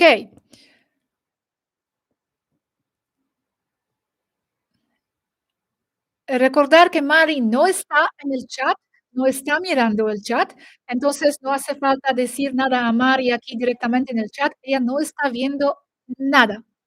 En inglés fue muy bien, bastante fluido todo, las preguntas eran interesantes también. Recordar, no os preocupéis porque traduciré todas las preguntas que fueron hechas en inglés y haré un video aparte en un par de días o algo así con todas las preguntas y todas las respuestas. Entonces no habéis perdido nada, vais a saber de qué se trataba en el mundo inglés y también después tendréis el transcrito en la página web. Entonces vais a poder acceder a estas respuestas allí. Ok, vamos a ver qué ocurre. Ya estamos pasando, ya fue la primera pregunta pasada y es de Arturo. Ok, ahora mientras Mari escribe, porque recordar que esto es un proceso, hay que esperar que ella escriba. Yo voy a hablar, tal vez comentar algunas cosas por aquí, por ahí, leer lentamente, am, para que sea fluido y esperemos que todo saldrá bien. Bueno, primera pregunta es de Arturo PD. Primera pregunta. ¿Qué razas extraterrestres tienen permiso para entrar dentro de la atmósfera con una nave estelar desde el éter? Mari responde, eso es más cuestión de permisos de naves. Básicamente son las pequeñas las que entran y salen del hiperespacio directamente en la atmósfera dentro de la Tierra. Eso es el éter, lo mismo. Todas las razas de la Federación hacen eso, pero con naves pequeñas. Muy bien, muchas gracias. Mari tomó muy corto descanso. Em, Estaba muy entusiasmada para hacer esto. Yo también, perdona, de hecho, era una sorpresa para nosotros aquí, para mí, porque me enteré ayer. Ahora la pregunta será de mi book urbano. Y la pregunta es, hola Mari, ¿cómo entes demoníacos pueden poner en riesgo nuestra alma? ¿Puede un demonio tomarla? ¿Podemos perderla? ¿Es eso posible? Muchas gracias, un gran abrazo, una cara de sonrisa. Mari responde lo siguiente: si te mantienes con fuerte convicción e integridad de quién eres, no te pueden tocar. No puedes perder tu alma así. Lo que hacen las entidades malignas es pervertir tus valores para que te hagas más como ellos. Por eso, tanto enfoque en los medios para que aceptes y normalices cosas como lo satánico. Te quieren volver como ellos. Si conservas tu identidad de luz y de amor, no te pueden tocar y te vuelves invulnerable a sus ataques. Por lo menos lo directos, okey, gracias, Mari. Por lo menos lo directos, pues siempre encuentran mañas para llegarte desde otro ángulo. Por eso debes estar vigilante, pero sin miedo. Okey, muchas gracias. En vez en cuando Mari escribe, estaré aquí mirando el chat un momento para ver todo está bien.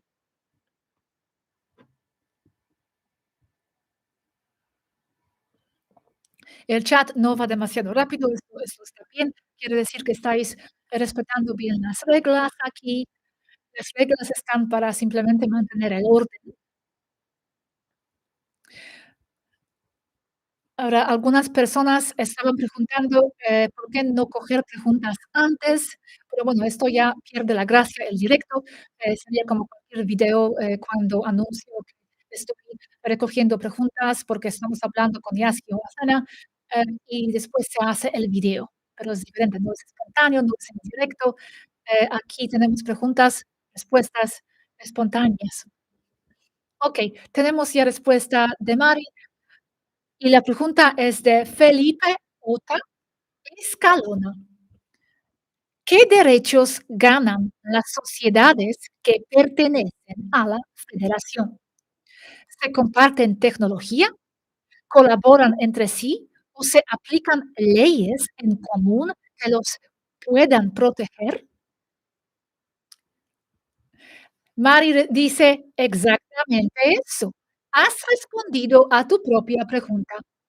Ganan acuerdos de cooperación y de protección entre los miembros. Muy bien. La siguiente pregunta será de Samuel Toy.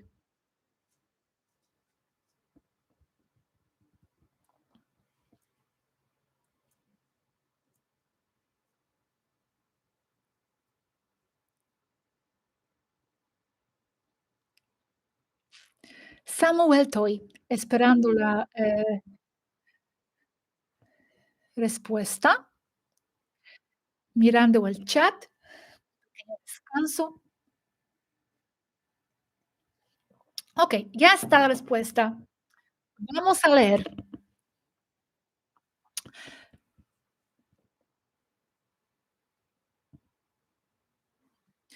Hola, ¿hay alguna festividad taiwanesa que tejen en la toleca y cómo y qué hacen para festejar estando lejos de casa. Saludos. Ahora entiendo por qué yo no celebro nada. Dice: "No tenemos como tales. En sí, hemos acabado adoptando algunas festividades terrestres, como los cumpleaños. Es interesante la falta de festividades en común en Taygeta, pues solo se celebra algo en particular, pero no como algo cíclico, algo como un gran acontecimiento, algo como un gran acontecimiento sí se celebra, más no tanto los aniversarios de dicho mismo acontecimiento. Entonces, por ejemplo, si quieres celebrar una reunión con tu pareja, okey, lo haces, pero no hay como aniversarios. Esto está dentro de mí profundamente, no celebro nada. De hecho, lo odio, odio, odio, porque no me gusta que se me impone a celebrar algo cíclicamente. Es como algo desde afuera. Porque se está acercando la fecha y hay que celebrar. No cuando a ti te apetece. Por cierto, estoy hablando para llenar un poco de espacio, no que quiero robar el tiempo de Mari, te lo tenía que explicar en inglés también, pero es porque Mari está escribiendo, ¿okey? Entonces tengo que ocupar vuestro espacio un poco a veces, con estas historias personales.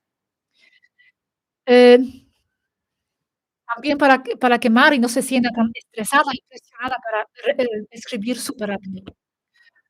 Okey, siguiente es de Juan Tacha. Hola Mari, ¿cómo te sientes? ¿Cómo están todos los tageteanos a bordo? ¿Cómo están los ánimos? Ok, la pregunta es la siguiente. Tengo que bajar un poco la voz ya porque es tarde aquí. Los ánimos están fuertes y estables, solo con un poco de estrés natural causado por el encierro en la nave. Pero nos llevamos bien todos y somos un buen equipo. Muchas gracias, Mari. Ahora la pregunta es de Marcos Alta. Después de las declaraciones sobre la falsedad de la historia en el espacio, historia alfrateana y declaraciones urmas, ¿ha habido repercusiones en las distintas razas que observan? Corta respuesta, ninguna repercusión, como si no nos escucharan. Siguen en lo suyo y ya. Es lo que esperábamos de todas formas. Okey, siguiente pregunta es de Flint Sky. Hola, al nacer fuera de la Tierra, ¿se sabe el plan de vida o hay un velo del olvido? Gracias. Pregunta está respondida aquí. Siempre hay un velo del olvido de una u otra medida. Fuera de la Tierra no es tan marcado y depende de cada persona. Después de todo, si no pudiéramos olvidar nuestras vidas, sería todo un caos. Necesitamos poder olvidar y empezar de nuevo. Fuera de la Tierra, este velo del olvido depende más de la intención de alma de cada individuo. O sea, no es tan uniforme y marcado como lo es en la Tierra. Muchas gracias. Solamente voy a mirar cuándo fue hecha la primera pregunta. Esto fue a 10:32, entonces, más o menos hasta 11:45 vamos a seguir, más o menos una hora más. Okey.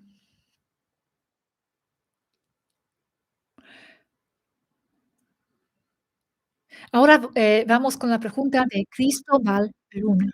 Muchas gracias por todas vuestras preguntas. Por cierto, otra vez, no os preocupéis si no está seleccionada vuestra pregunta, porque simplemente no se puede coger todas.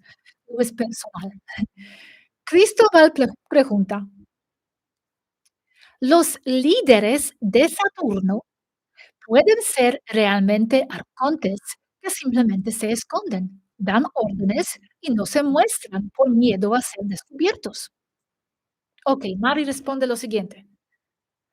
No lo creo desde el nivel Saturno visible, pero sí estoy bastante convencida de que algo así está ocurriendo desde el lado del bajo astral, desde donde también se manejan muchas de las cosas, igual como ocurre en la Tierra.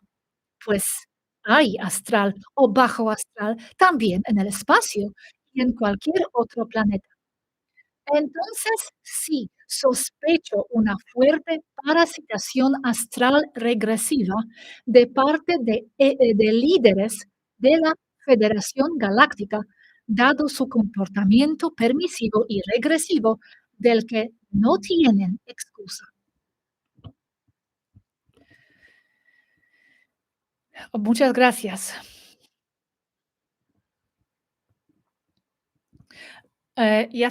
Noto mi voz un poco cansada, pero está bien.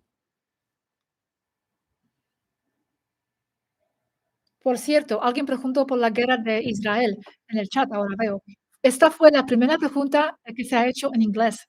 Entonces, ya vais a ver en el vídeo que voy a hacer, ¿ok?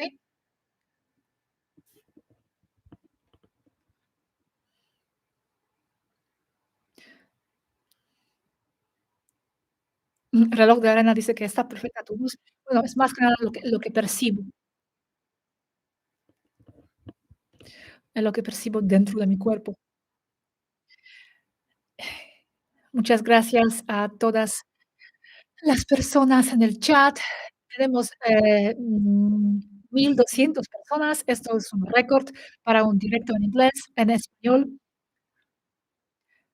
pero claro que es una situación muy, muy, muy especial que merece todos los récords del mundo.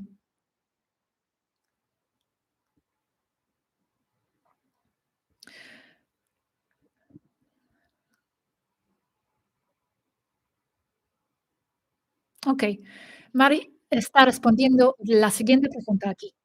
De Rowena Galactic Queen.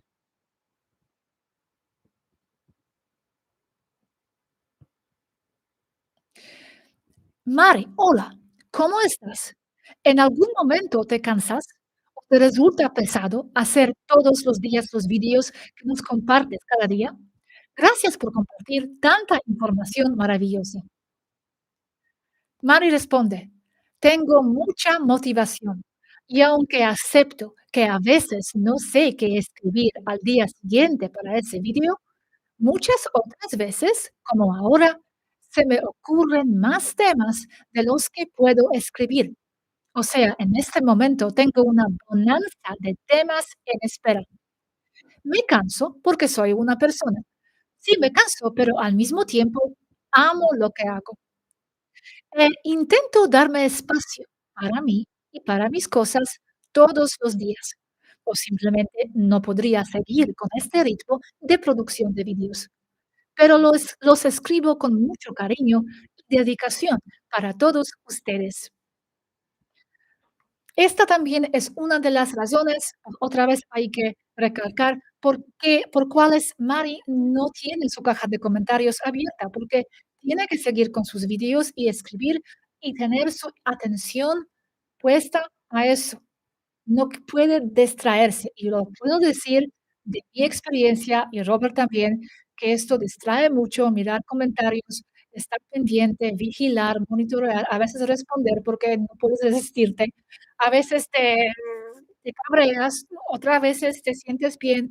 Es todo una un viaje de emociones a veces con los comentarios, y Mari simplemente tiene que estar protegida de todo esto y enfocarse bien en los vídeos. Si no, no podría hacer lo que hace, escribiendo todo esto cada día. Ahora tenemos pregunta de John Rick, John Rick, ya está. ¿Cuál es el mayor desafío, obstáculo o reto por superar para la civilización taigetiana? La respuesta de Mari, la constante insistencia del cabal terrestre por infiltrarse ahí y corromper o cambiar los valores de tarjeta, porque desean convertirlo en una colonia del cabal terrestre. Increíble. Sin embargo, la mentalidad de la misma población tarjeteana se los impedirá. Increíble. No me esperaría esta respuesta, que esto sería su desafío principal, cabal terrestre.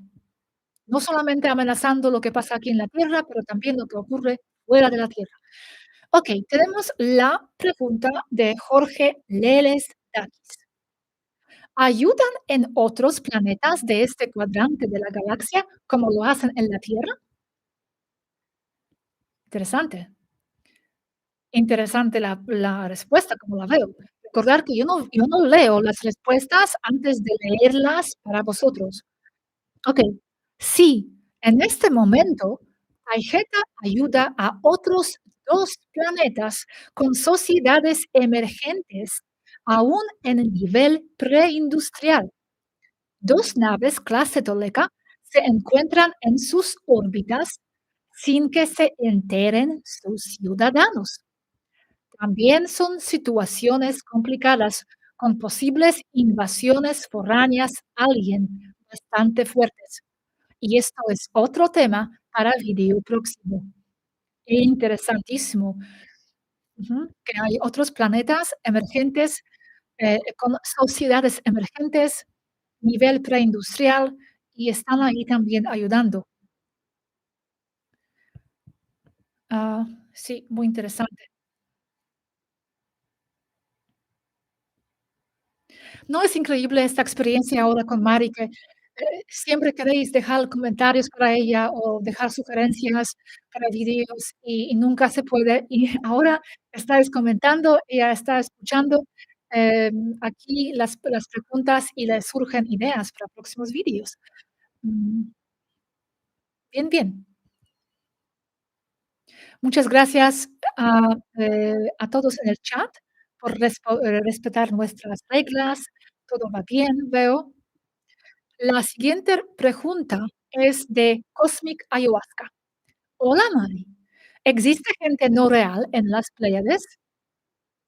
Recuerdo que Yasky tenía algo que decir aquí, esta pregunta antes. Ok, dice Mari, quitando la definición de gente no real acorde a quienes no nos importan a nosotros mismos, hay menos gente no real a medida que crece el nivel de vibración o de frecuencia existencial de un reino. No puedo saber si hay o no gente no real en tarjeta, no tengo forma de saberlo, pero de forma subjetiva, yo diría que sí. Mm, Más nunca diría cuáles. Recuerdo que Yaski también tenía algo parecido que contestar aquí, que bueno, que ella no ve por qué no se podría manifestar también personas no reales, pero claro, como dice María aquí, hay menos gente no real a medida que crece el nivel de vibración o de frecuencia existencial de un reino.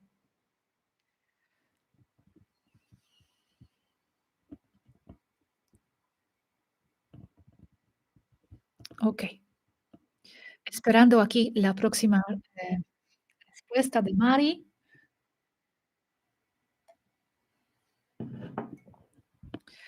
One second, please.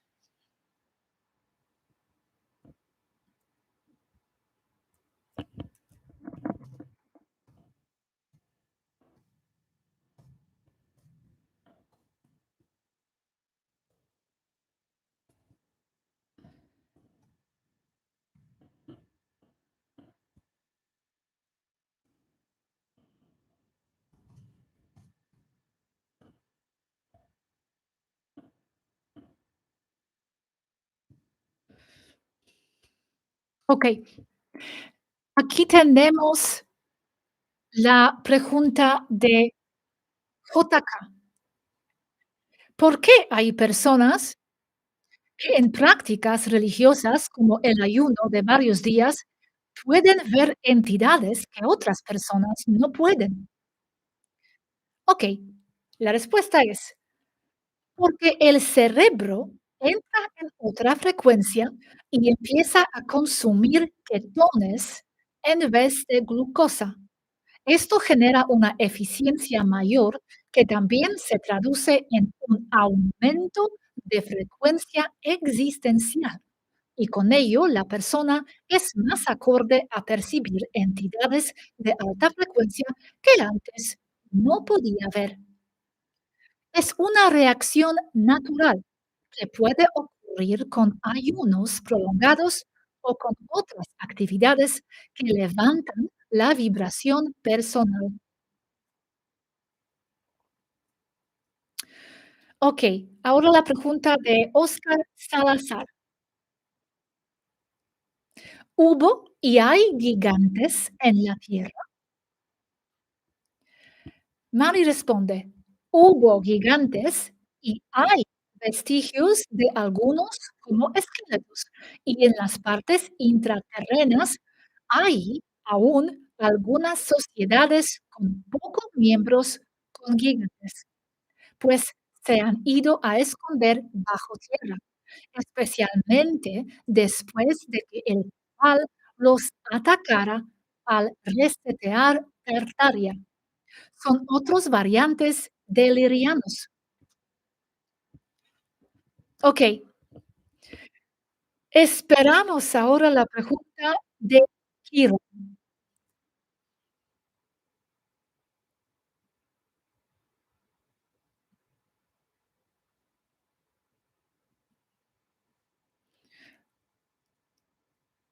One second, please.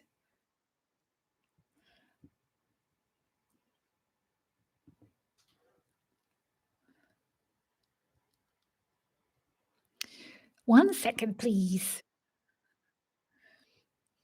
Mari is right. Oh my, estoy hablando inglés.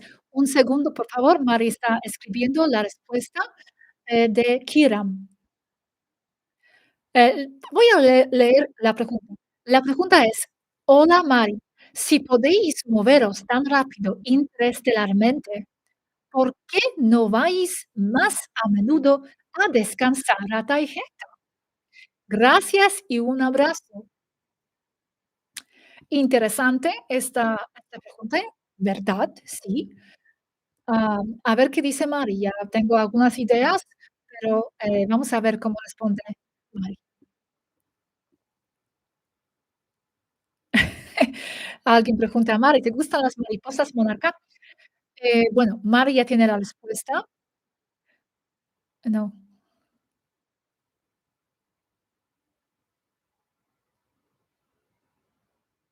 Ok.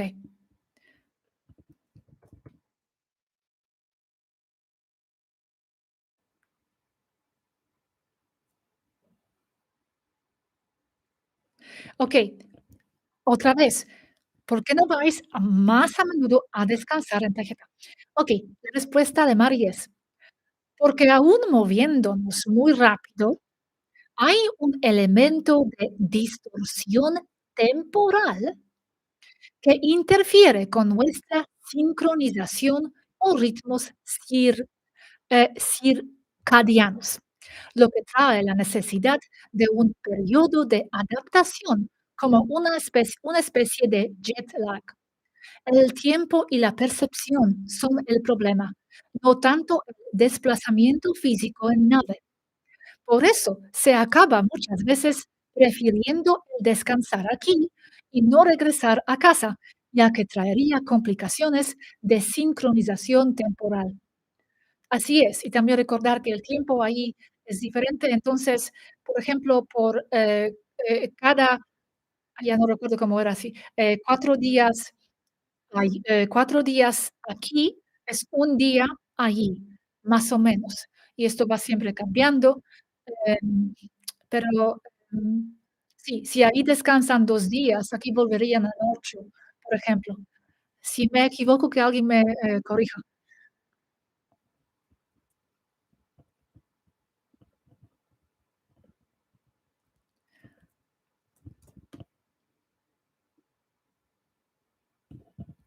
Okey, esperando la siguiente respuesta. ya me noto un poco más cansada, entonces tal vez tengo menos energía, como en el, directo en inglés. Además tengo que hablar un poco más bajo. Tenemos la pregunta de Santiago Feli. La pregunta es, voy a leer, aunque Mari sigue escribiendo. Hola, Mari.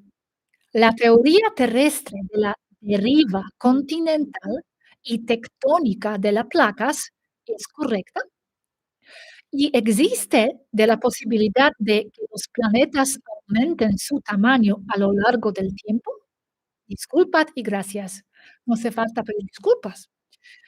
Muchas gracias por la pregunta, aunque yo no la entiendo muy bien, yo, porque no sé de estas cosas. Mari está escribiendo.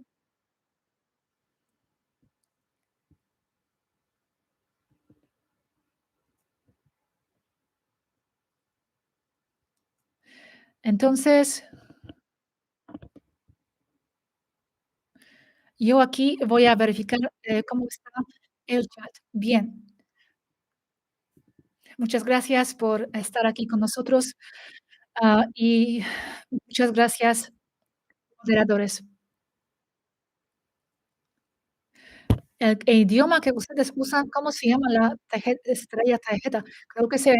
Creo se llama MoMA, su estrella. Muchas gracias, Mónica, por ayudar. Mónica está ayudando en inglés, español, también otros, moderadores. Muchas preguntas interesantes. Otra vez, no sentiros mal si vuestra pregunta no está, elegida. Sí, me estoy agotando un poco, de hablar, pero aún estoy bien. Es muy emocionante estar aquí y estoy feliz, a poder hacer esta transmisión. Okey, tenemos ya la respuesta. Nos queda, bueno, más o menos 45 minutos por ahí, creo. Al inicio pensamos que va a ser muy poco tiempo, 1 hora y 15 minutos, pero, resulta que estamos haciendo, muchas preguntas. Mari está escribiendo mucho y respondiendo a muchas preguntas. Okey, la pregunta es, otra vez voy a leerla. ¿La teoría terrestre de la deriva continental y tectónica de placas es correcta? ¿Y existe de la posibilidad de que los planetas aumenten su tamaño a lo largo del tiempo? Ok, Mari respondió y dice, la teoría de desplazamiento de placas tectónicas es parcialmente correcta, mas no todo, ni en el grado o marco temporal que se les dice. Por ejemplo, la India sí se movió desde el océano Indio hacia Asia, chocando contra ella y formando la cordillera del Himalaya, y con eso causando un agujero de falta de masa terrestre al sur de la India y Sri Lanka, que los científicos terrestres no saben explicar.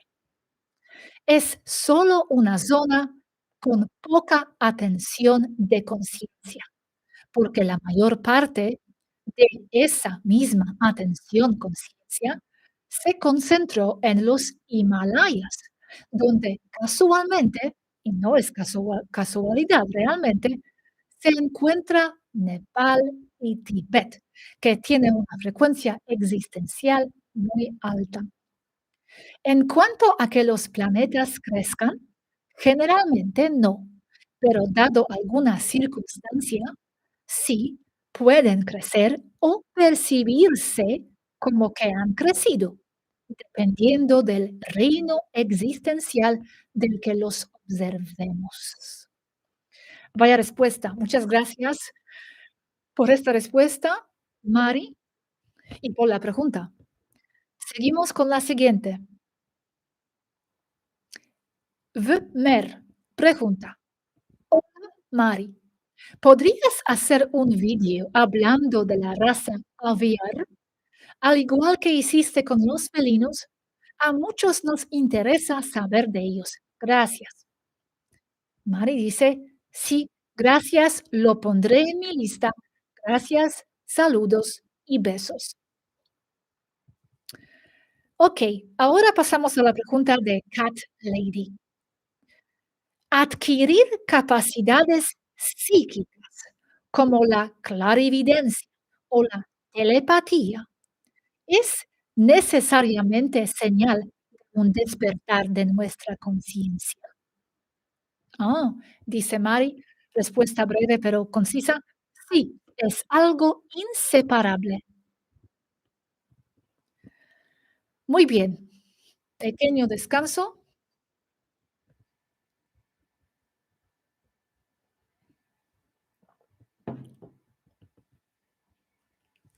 Por cierto, que nadie se asuste, esto no es sucio. Eso simplemente porque ya es muy viejo y se puso así, está marcado de esta manera, ¿vale? Que no, aquí no, no es ninguna, suciedad.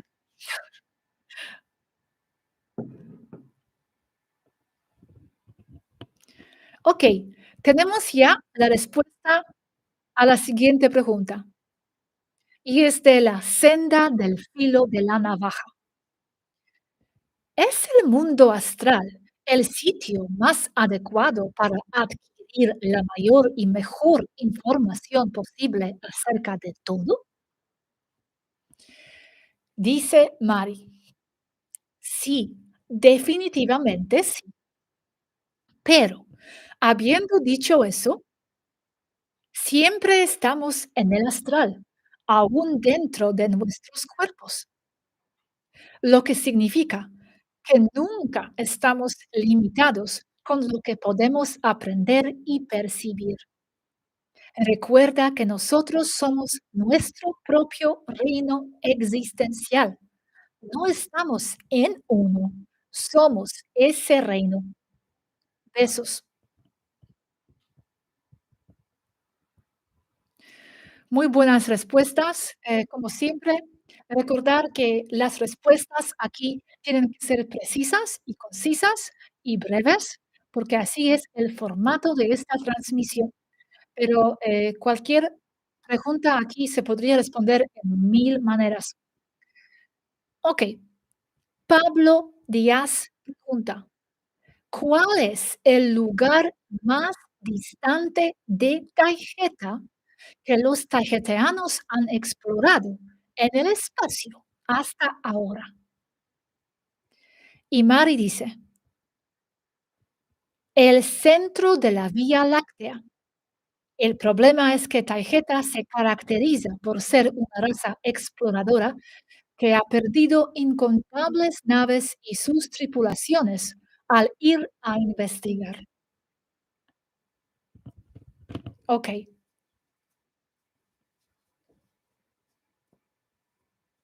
ahora la pregunta es de Ana Jane Dascalos. ¿Puedes hablarnos más del oro monoatómico y su efecto si lo tomamos los humanos?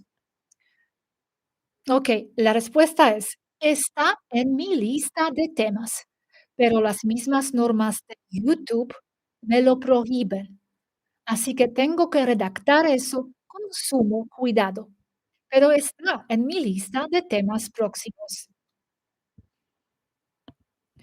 Muchas gracias. Ahora la pregunta será de Jorge Lelesdakis. Ok. La pregunta es, ¿por qué no hay más razas estelares como ustedes contactando con nosotros de forma similar? Ok. Mari está respondiendo esta pregunta. ¿Qué pasa en el chat mientras?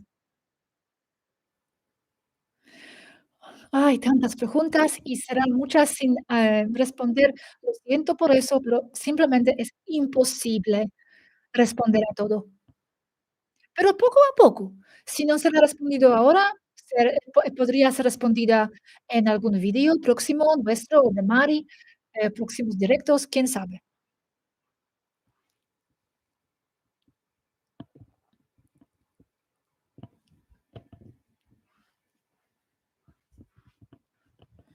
Okey, tengo la respuesta ya a la pregunta de por qué no hay más razas como ustedes contactando con nosotros de forma similar. La respuesta de Mari es: nos hacemos la misma pregunta. Nos han dejado solos. Somos lo que queda, como remanente del extinto proyecto Primer Contacto. Y sabemos que si nosotras cerramos la comunicación, sería muy difícil volver a abrir este canal de comunicación, aunque solo se permite que sea por escrito. Es que de verdad tenemos que ser muy, muy agradecidos cada día, por poder continuar esa comunicación con ellos. Y hablo por Mari, por sus vídeos, también hablo por nuestros canales, y hablo por toda esta comunicación que tenemos con ellos, que cada día es como un regalo más. Yo nunca lo tomo como algo obvio, pero, intento agradecer cada momento que pueden conectarse y estar, porque sé que esto es frágil, nunca se sabe qué puede pasar. Okey, ahora Estrella Fugaz pregunta: "Hola Mari, cuando estás en un pod y te despiertas y vuelves a ti, ¿cómo te afecta la vida que has tenido aquí? ¿Necesitas tiempo de rehabilitación para adaptarte de nuevo a tu vida? Gracias". Mari responde: Sí, necesitas mucho tiempo de rehabilitación, pero dependerá de qué o cuál fue la razón por la cual entraste al pod. Pero es muy común que la persona tenga que volver a aprender a caminar y a usar sus manos, o siquiera sostenerse erguida su cabeza. ¿De verdad? A caminar y usar sus manos, o siquiera sostener erguida su cabeza. La rehabilitación no tarda más de algunos pocos meses a lo más, nunca años. Ah, perdona, sí, porque es al despertar del POT. Yo, pensé que es sobre la extracción de la persona, no, okey, interesante. Yo no planeo esto, por cierto, no quiero despertar del POT. Por cierto, mi plan es, la extracción. Esto es mi plan de vida, y lo sé, y lo sé. Pero también entiendo y acepto que todo puede pasar en cualquier momento, pero espero que no pase. Ahora tenemos la pregunta de Anaín Dáskalos, otra vez, y es la siguiente: ¿hacéis inmersiones para divertiros? Como, por ejemplo, vivir en un mundo mágico al estilo Harry Potter. Oh, yo lo haría totalmente, sí, claro. Oh, Yasky hace eso mucho. Oh, Sophie Swaruu. Yo también lo he hecho, y es muy realista. Muchas personas dicen que es imposible de distinguir si es real o no. Sin embargo, por experiencia te digo que falta algo en esas simulaciones. Sabes que no es la realidad y eso te acaba aburriendo. En lo personal, prefiero encender una consola de juegos humana que meterme en esos hologramas de inversión total. Okey, ahora la pregunta de Anka, pero voy a esperar, la respuesta de Mari para no tener que, leer la pregunta 2 veces. Mientras miraré aquí el chat. Veo que el chat se está comportando bien, no está saturado, no hay problemas de lo que veo.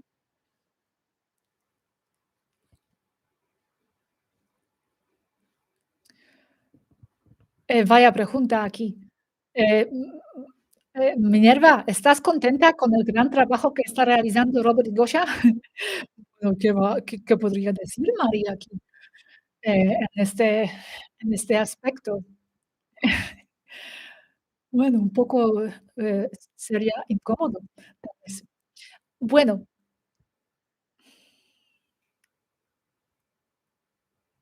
esperamos aquí la respuesta de Mari. Mari está escribiendo, que tome su tiempo, no hay prisa, no hay estrés, todo tranquilo, todo bien. Okey, la pregunta de Juan.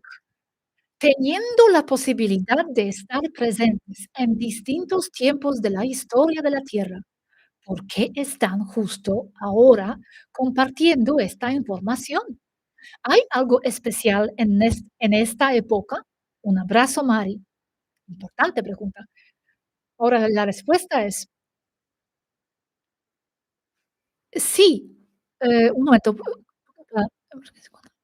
Okey. Sí hay algo muy fuerte ocurriendo en este momento, porque es cuando la humanidad como colectivo manifestará el ser una sociedad avanzada positiva o manifestará caer en un caos distópico horrible.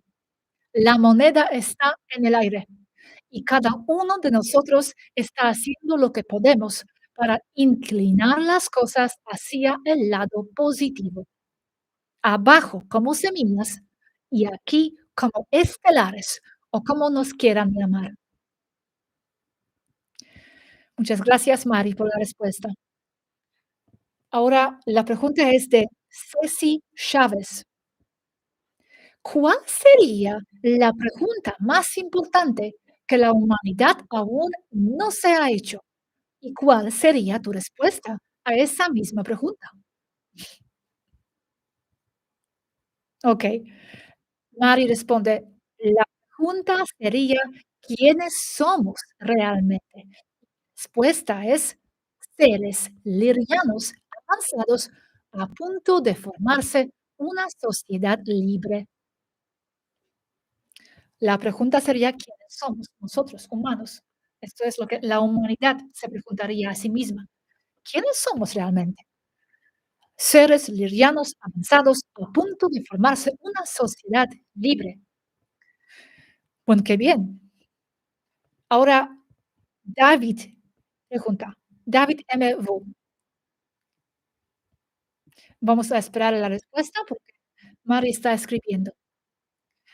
Mientras tanto, hay algunos comentarios aquí. Héctor G. dice, gracias, querida Mari, por estar ahí siempre dándonos toda esta información. Muchas gracias.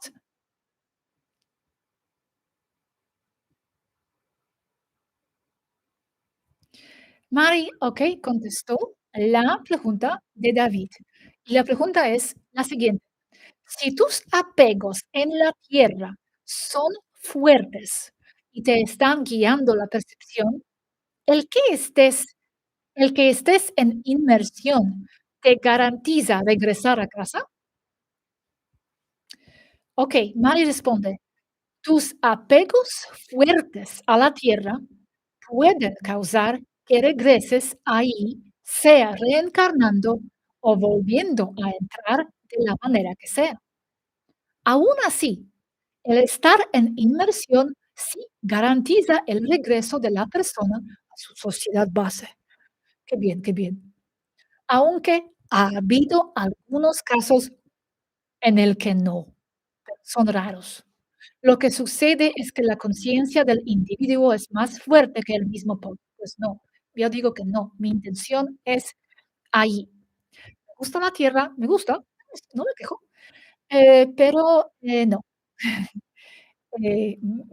Me largaré cuando ya me toca. Okey, la pregunta es, la siguiente. Felipe Ota Escalona pregunta: "Si en la Tierra hay 2 sociedades funcionando en paralelo, ¿cómo podremos volvernos una sociedad holística si no podemos ser reconocidos por la Federación al no ser una sociedad planetaria unida?". La respuesta Y la respuesta está en negrita. Quiere decir que esto es importante. Deben unirse y ese es el gran reto, el cómo. No es fácil. Sin embargo, eso disolverá al cabal maligno.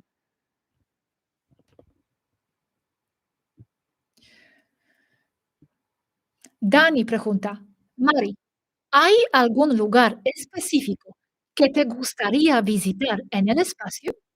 ¿Algún planeta en particular, por ejemplo? Gracias. Dice Mari, deseo regresar a Temer, más que a ningún otro lugar. Oh, interesante. Ahora, pregunta JM. ¿La Federación tiene poder en otras galaxias fuera de la Vía Láctea?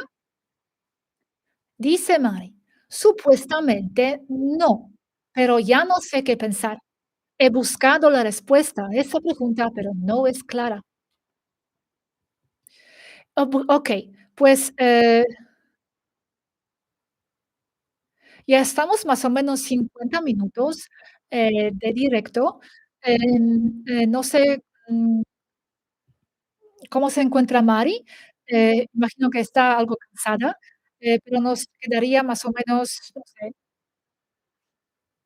por ahí, 20 minutos por ahí, pero a ver cómo está Mari, porque escribir tanto no es fácil y empezamos con el inglés, esto es mucho escribir. Bueno, eh, hay pregunta de María Soledad García Alfonso. María, voy a leer tu pregunta en un segundo, un minuto, cuando Mari acabe su respuesta. Mari, toma tu tiempo, no te apures. Aquí no hay tanta prisa, ¿ok? Estoy aquí bien con la gente y todos tenemos mucha paciencia aquí, divirtiéndonos mientras. ¿Cuántas preguntas? Jolín,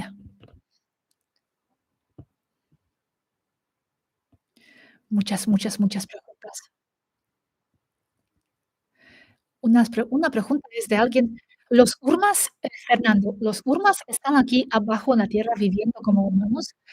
Si te refieres como viviendo como semillas, pues sí, tienen muchísimas semillas aquí en la tierra, de lo que entiendo, los urmas. Incluso los gatitos, nuestros domésticos, también son parte de este colectivo de semillas urmas. Pero esta respuesta fue mía. Ahora tenemos la respuesta de Mari a la pregunta de María Soledad García Alfonso.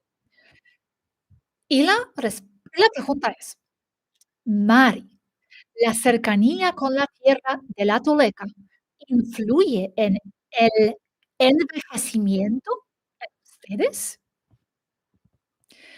Nunca se me ocurrió preguntar esto, pero Mari dice, aunque cada miembro de la tripulación lleva un tiempo diferente aquí, y no es mucho en años, aún es pronto para poder tener esa respuesta. Es muy posible que sí influya en el envejecimiento de la tripulación, pero como referencia, el desarrollo de Sofía parece acorde a lo esperado para una niña que llegó aquí a los 7 años y que ahora tiene 11. No tengo más datos sobre eso, pero sería interesante saber más sobre este tema. Gracias por la pregunta. Gracias por a los asistentes que están pasando las preguntas, todos de ellos. Ahora tenemos la pregunta de Annie Forster. Mari dice, perdón, sí, no, está refiriéndose a Mari. Dice, Mari, se dijo en otras ocasiones que la Federación no puede destruir la Tierra, pero con la manipulación del clima, ¿no están haciendo lo contrario? Gracias. Mari responde, según su punto de vista, solo la guían, no destruyen, pero según otros puntos de vista, sí que la destruyen. Ese es otro ejemplo más de cómo ellos se contradicen. Parece que las reglas solo aplican cuando ellos quieren y no a todos sus miembros. Esa es otra razón por la cual es evidente que hay algo oscuro detrás de la federación. Sin embargo, es un problema muy complejo y difícil de precisar. Eh, si no lo habéis visto, Mari acaba de hacer un vídeo sobre la manipulación del clima. Entonces, recomiendo visitar su canal, perdona, que se llama Swaruu Oficial. Ahora tenemos la pregunta de Estrella Fugaz. ¿Por qué solo permite la federación la participación de razas negativas y no de razas como Urma, pleiadianos? Ok, Mari responde. Oficialmente, la federación solo permite la participación de razas positivas. Sin embargo, el problema aquí es que eso de ser positivo o regresivo es solo referente a uno u otro punto de vista. De nuevo, nos movemos en aguas pantanosas con este tema. De nuevo, la federación no está siendo transparente. Muchas gracias. Vaya pregunta, Jorge. ¿Qué opinas de que el anticristo nació en México de 6 mujeres en 1999? Bueno, leí en el chat ahora. Muchas gracias, por cierto, a vuestras aportaciones. Todo esto es, agradecemos mucho aquí, los agradezco mucho. Em, Rosana, muchas gracias. Fernando Lara, Matías Freeman. Recuerda que yo no cojo las preguntas, entonces, no puedo pasar, las preguntas de estas aportaciones. Muchas gracias, por cierto. Okey, seguimos con las respuestas de Mari, y esta es la respuesta a la pregunta de Kendall. Kendall Gastán su pregunta. Mari, ¿podemos afectar a las antenas? Okey, okey, ya. Ya os diré. Mari, ¿podemos afectar a las antenas malignas mediante cuarzos colocados en vórtices naturales usando kinesiología o radiestesia? La respuesta de Mari es sí, afectan, lo recomiendo, pero los cuarzos solo están siendo potencializadores de la misma conciencia e intención tuya y de personas positivas. Por cierto, yo me compré, últimamente un gran piedra de labradorita, lo tengo ahí, os enseño, otra vez, no otra vez, la próxima vez. Okey, aquí tenemos, el comentario de Mari, que dice: le es imposible leer el chat y contestar las preguntas, ¿ok? Que ella no puede leer el chat y contestar las preguntas a la vez. Esto es imposibilidad. Entonces, solo esto.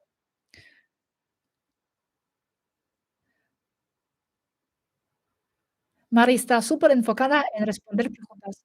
No para de escribir ya por, no sé cuánto tiempo, bastante, más de un par de horas. Okey, la pregunta es de Iván García. Si alguien hace trato en sueños con ser de bajo astral, ¿Hay manera de revertirlo? Ok, la respuesta es sí, debes romper contratos y también se puede hacer subiendo tu frecuencia de la mejor manera que puedas o que sea posible. Todo con la intención de romper esos acuerdos astrales.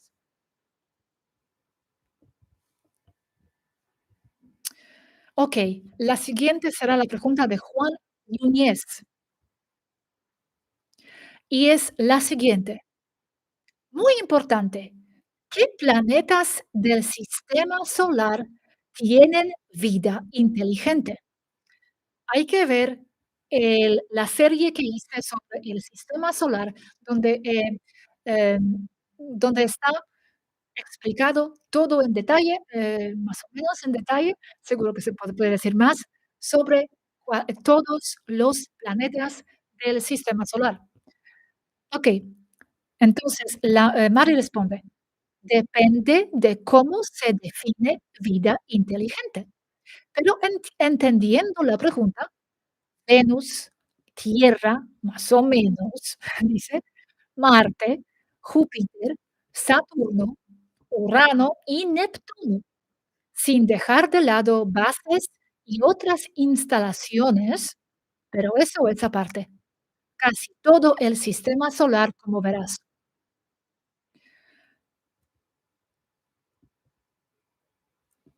Ok,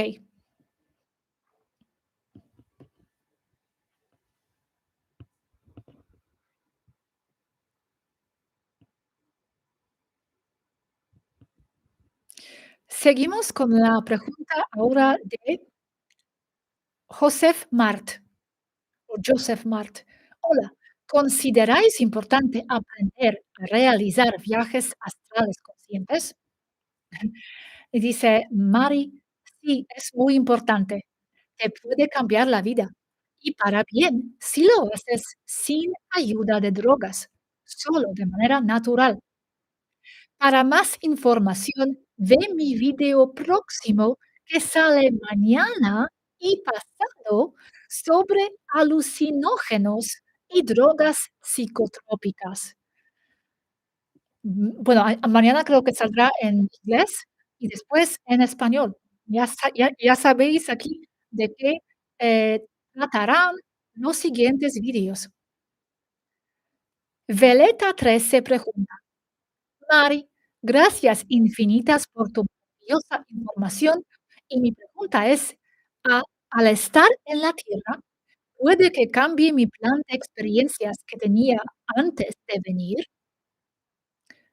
Dice Mari, sí, porque si cambias tu plan de vida de acuerdo a lo que sabes hoy y al nivel de conciencia que has adquirido, tú tienes el control.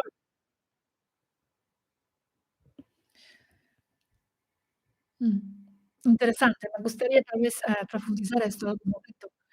Ok, Francisco J. Wu dice, salud, Mari.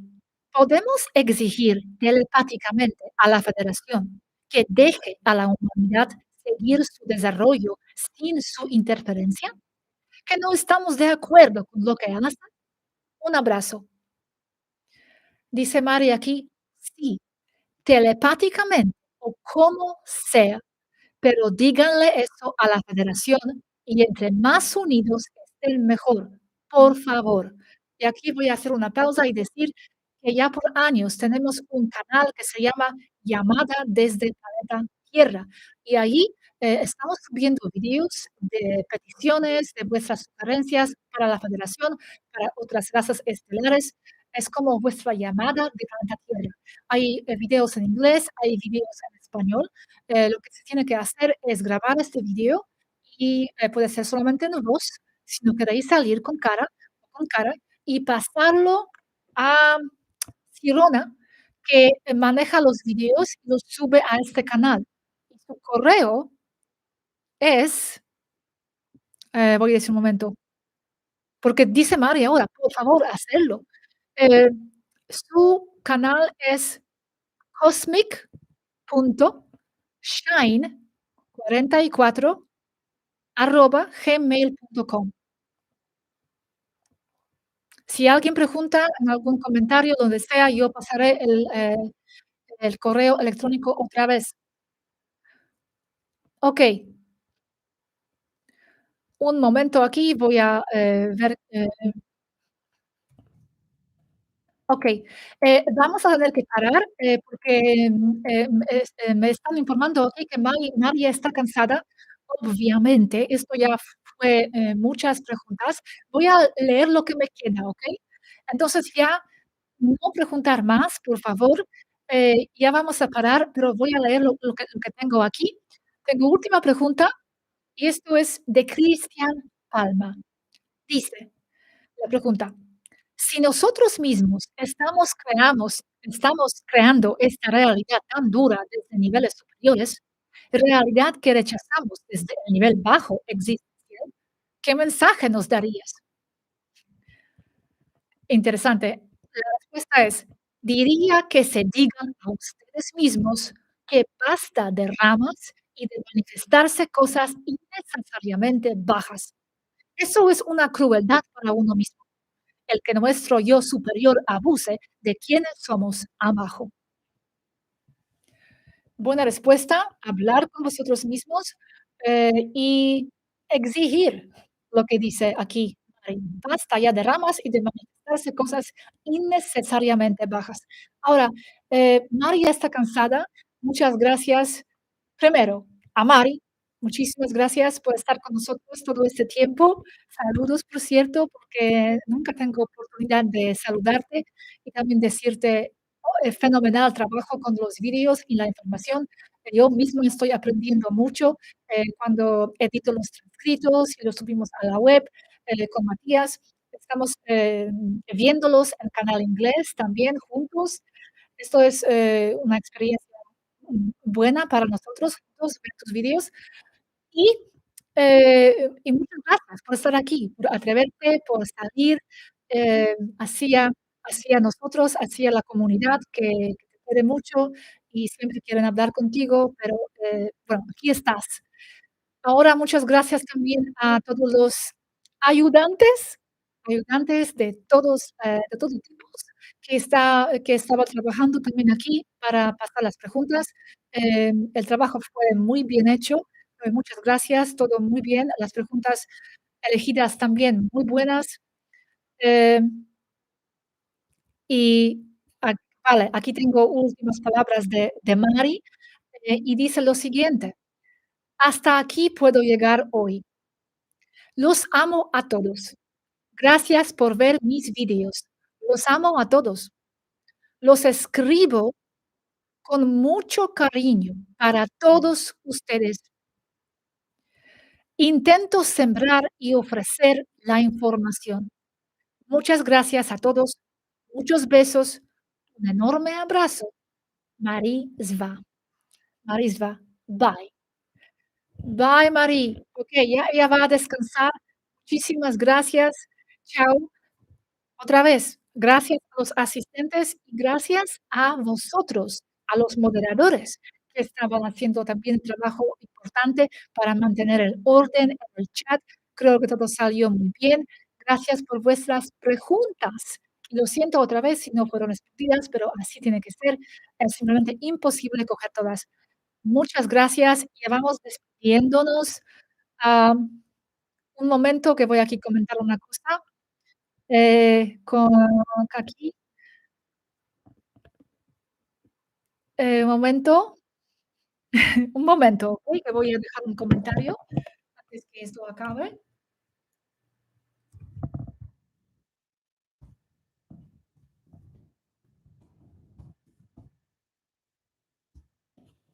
Momento, ¿vale? Ya podéis hablar entre vosotros en el chat.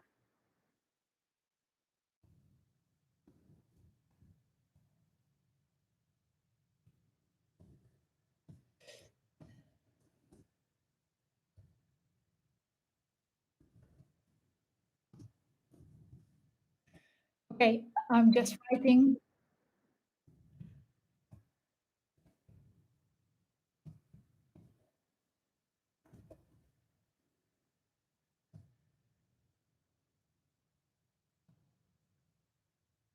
Okay,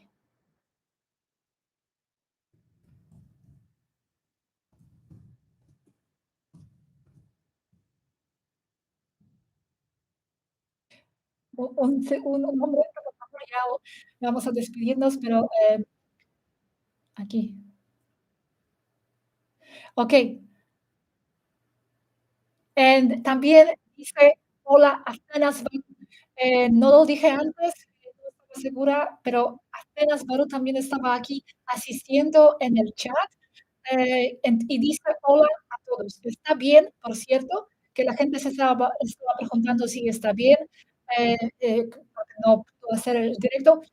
Sí, está bien. Ella estaba junto a Mari y está mandando muchos besos y muchos abrazos a todos, pero estaba con ella, estaban allá.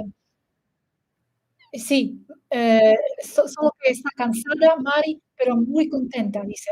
Dice Arsena que está muy contenta Mari, pero muy cansada. Eh, Creo que todos ya sentimos, un poco el cansancio. Eh, bueno, despedirme ya de mi equipo y de Tónica. Muchas gracias, ya podéis ir. Eh, Gracias por hoy. Quedaré un par de minutos más con la gente en el chat, a ver cómo les pareció. Eh, pero ya voy a despedirme de mis amigos, para que ya no queden tan pendientes. Espero que salió todo muy bien.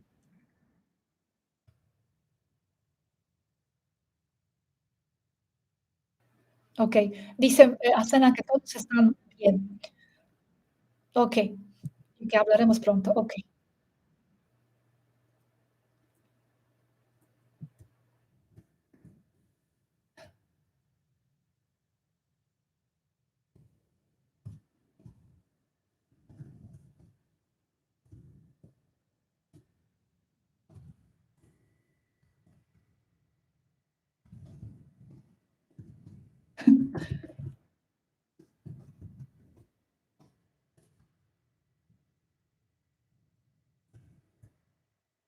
Okey, bye, ya me despedí.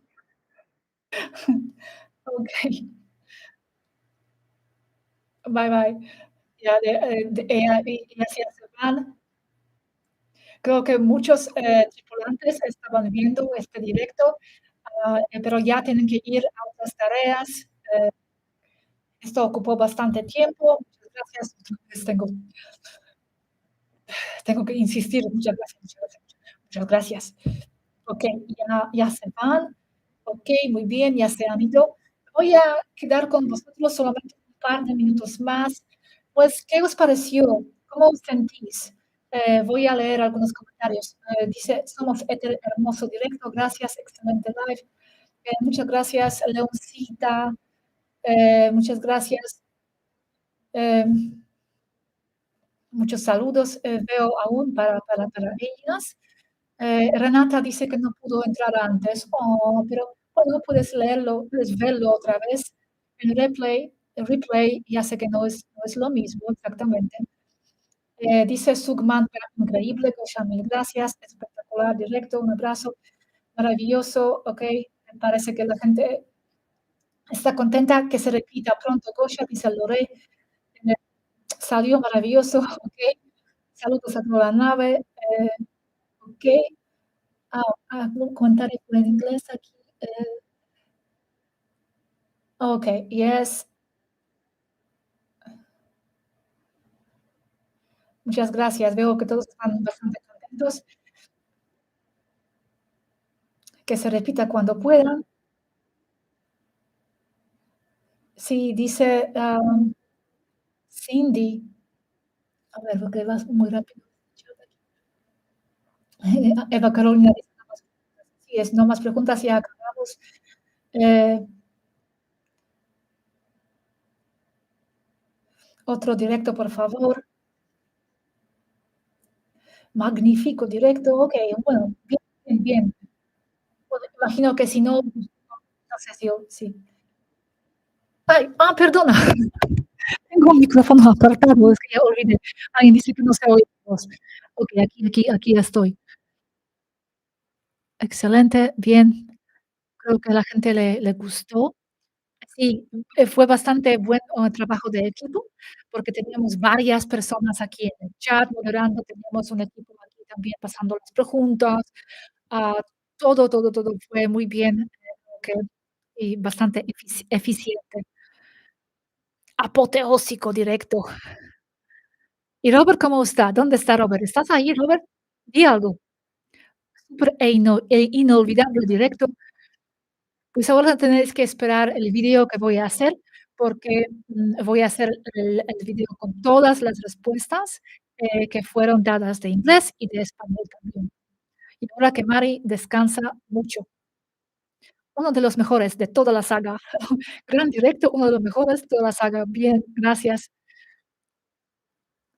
Suponía que estaban viéndonos desde Dominica. Oh, Robert sigo por aquí, dice.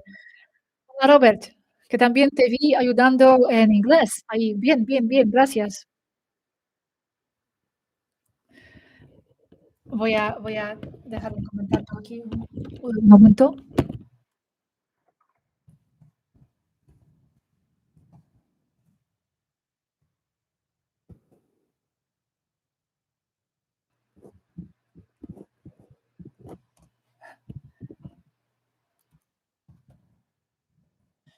Okey.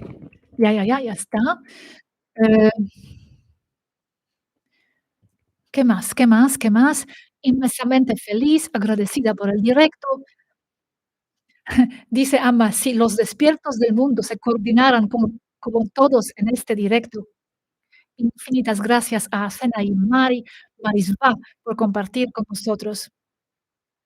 Oh, dice Pulido, a ver si otra ocasión, a ver si alguna de mis preguntas llega. Bueno, tal vez sí, tal vez llegará, otra vez fue respondida por alguien en inglés. El audio era bueno antes también, okey. Ay, tengo que irme ya, porque ya también estoy cansada, solamente que quiero aprovechar que estoy aquí con 1000 personas aún, todos saludando, unidos con esta fuerza enorme. Am, entonces cuesta desconectar un poco, porque realmente no entro mucho en comunicación con vosotros. Em, entonces aprovecho, quedo un poco más, totalmente feliz, dice Araceli. Okey. Exacto, ve a descansar y con bombo, que ella ya está muy aburrida. Francisco dice: "Se siente una energía, hermosa en este directo. Buen fin de semana, buenas vibras", dice Juanjo. "Qué gran persona es Mari y los demás también", dice Ise. Sí, dice Roberto: "Seamos conscientes de la experiencia que acabamos de vivir, por favor. Nada parecido. Mil gracias a todos". Así es, así me siento también. Así me siento tan bien. A ver cómo se sentirá Mari después del directo, cómo lo va a procesar, qué va a sentir mañana. Muy emocionante la experiencia, dice María. Descansa, Gosha. Ya, sí. Me duelen los ojos, dice Pleiades Vegeta. A mí me salieron las lágrimas un par de veces, dice Daniel. Okey, muchas gracias, Eric. Que se repita, dice Ana Sofía. Dice Nueva Frecuencia, somos seres afortunados, vivir esto es único. Extraordinario directo. Okey, okey, ya nos vamos entonces. Aún siguen muchas personas, pero vamos a despedirnos porque ya también, tengo que descansar. Estoy aquí desde 8:45, ya son casi las 12. Entonces sí, 3 horas aquí. Otra, dice Faustina. Bueno, los dejo expresaros un poco más, porque esto es única oportunidad a expresaros un poco y sentir esa unión después de esta experiencia. Dice Carlos, este es un contacto del primer tipo, me siento agradecido. Dice Mariam, la única raza que nos hace vibrar de emoción. Dice Gabriel, somos 1000, entramos justo en la taleca. Qué gran familia. Araceli dice. JMU dice, somos, sois el evento. Sí es, la unión hace la fuerza, de Carlos. Dice Robert, la única raza que nos hace caso. Ja, ja, ja. Pues sí, la gente Matrix no sabe lo que se pierde. Comentario de Kamikaze, semilla Kamikaze.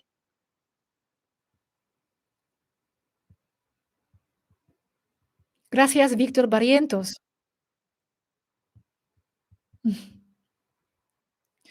También dice Laura Luz, a mí me hacen vibrar mucho los Urma, aunque no se comunican.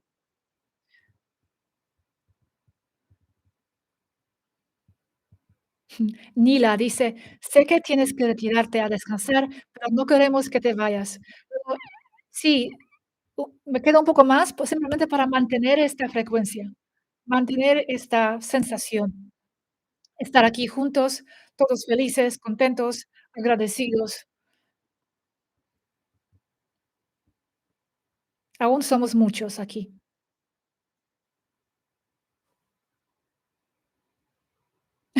Dalia pregunta, ¿Goya para ti no se vuelve una tortura a veces la vida? No, no se me hace la tortura, solo son momentos que, no sen- que me siento un poco más bajo o algo me pasa, pero son momentos. No, para nada la vida es una tortura, lo veo como algo increíble, una aventura, un desafío que me llena y que me satisface, aunque con momentos difíciles, que los veo como un reto. A mí me gustan los retos. Okey, ¿qué más decís? Ah, sí, Reberico dice: "Aprovechando el eclipse en América, las frecuencias y con Mari, irrepetible experiencia".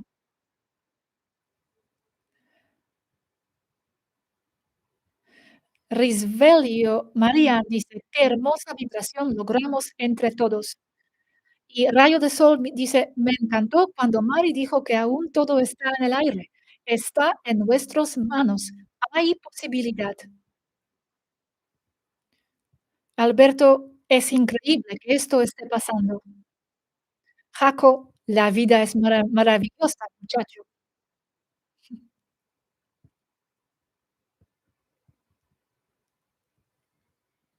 Tolequita, Tolequita, qué nombre. Dice, a pesar de no poder responder mi pregunta, me siento como otra persona contactada. Es algo que no tiene palabras para expresar lo que se siente. Juan Luis, qué bueno que hayan estado el mundo inglés y español en un solo directo. Es único este directo. Exacto, porque nos unimos aquí, 2 mundos y 2 comunidades. Gracias, Marco Acuña. Elena me desea buen descanso. Cubanito, esta vida te gusta porque sabes que estás en el pod y puedes volver a no, no es por eso, porque siempre me gustó la vida. Yo siempre me veía como persona bastante feliz y disfrutaba de viajes, siempre viajando, explorando, haciendo aventuras, no es por eso. Alejandra, queremos más de estos directos, me encanta. El mundo Spanglish. Ana Laura, me siento feliz después de escuchar tanta sabiduría, gracias. Edilson, qué gran comunidad. Habían 1,600 personas cuando me conecté. Eva Carolina, el cabal, la federación y el eclipse quedó a segundo plano hoy.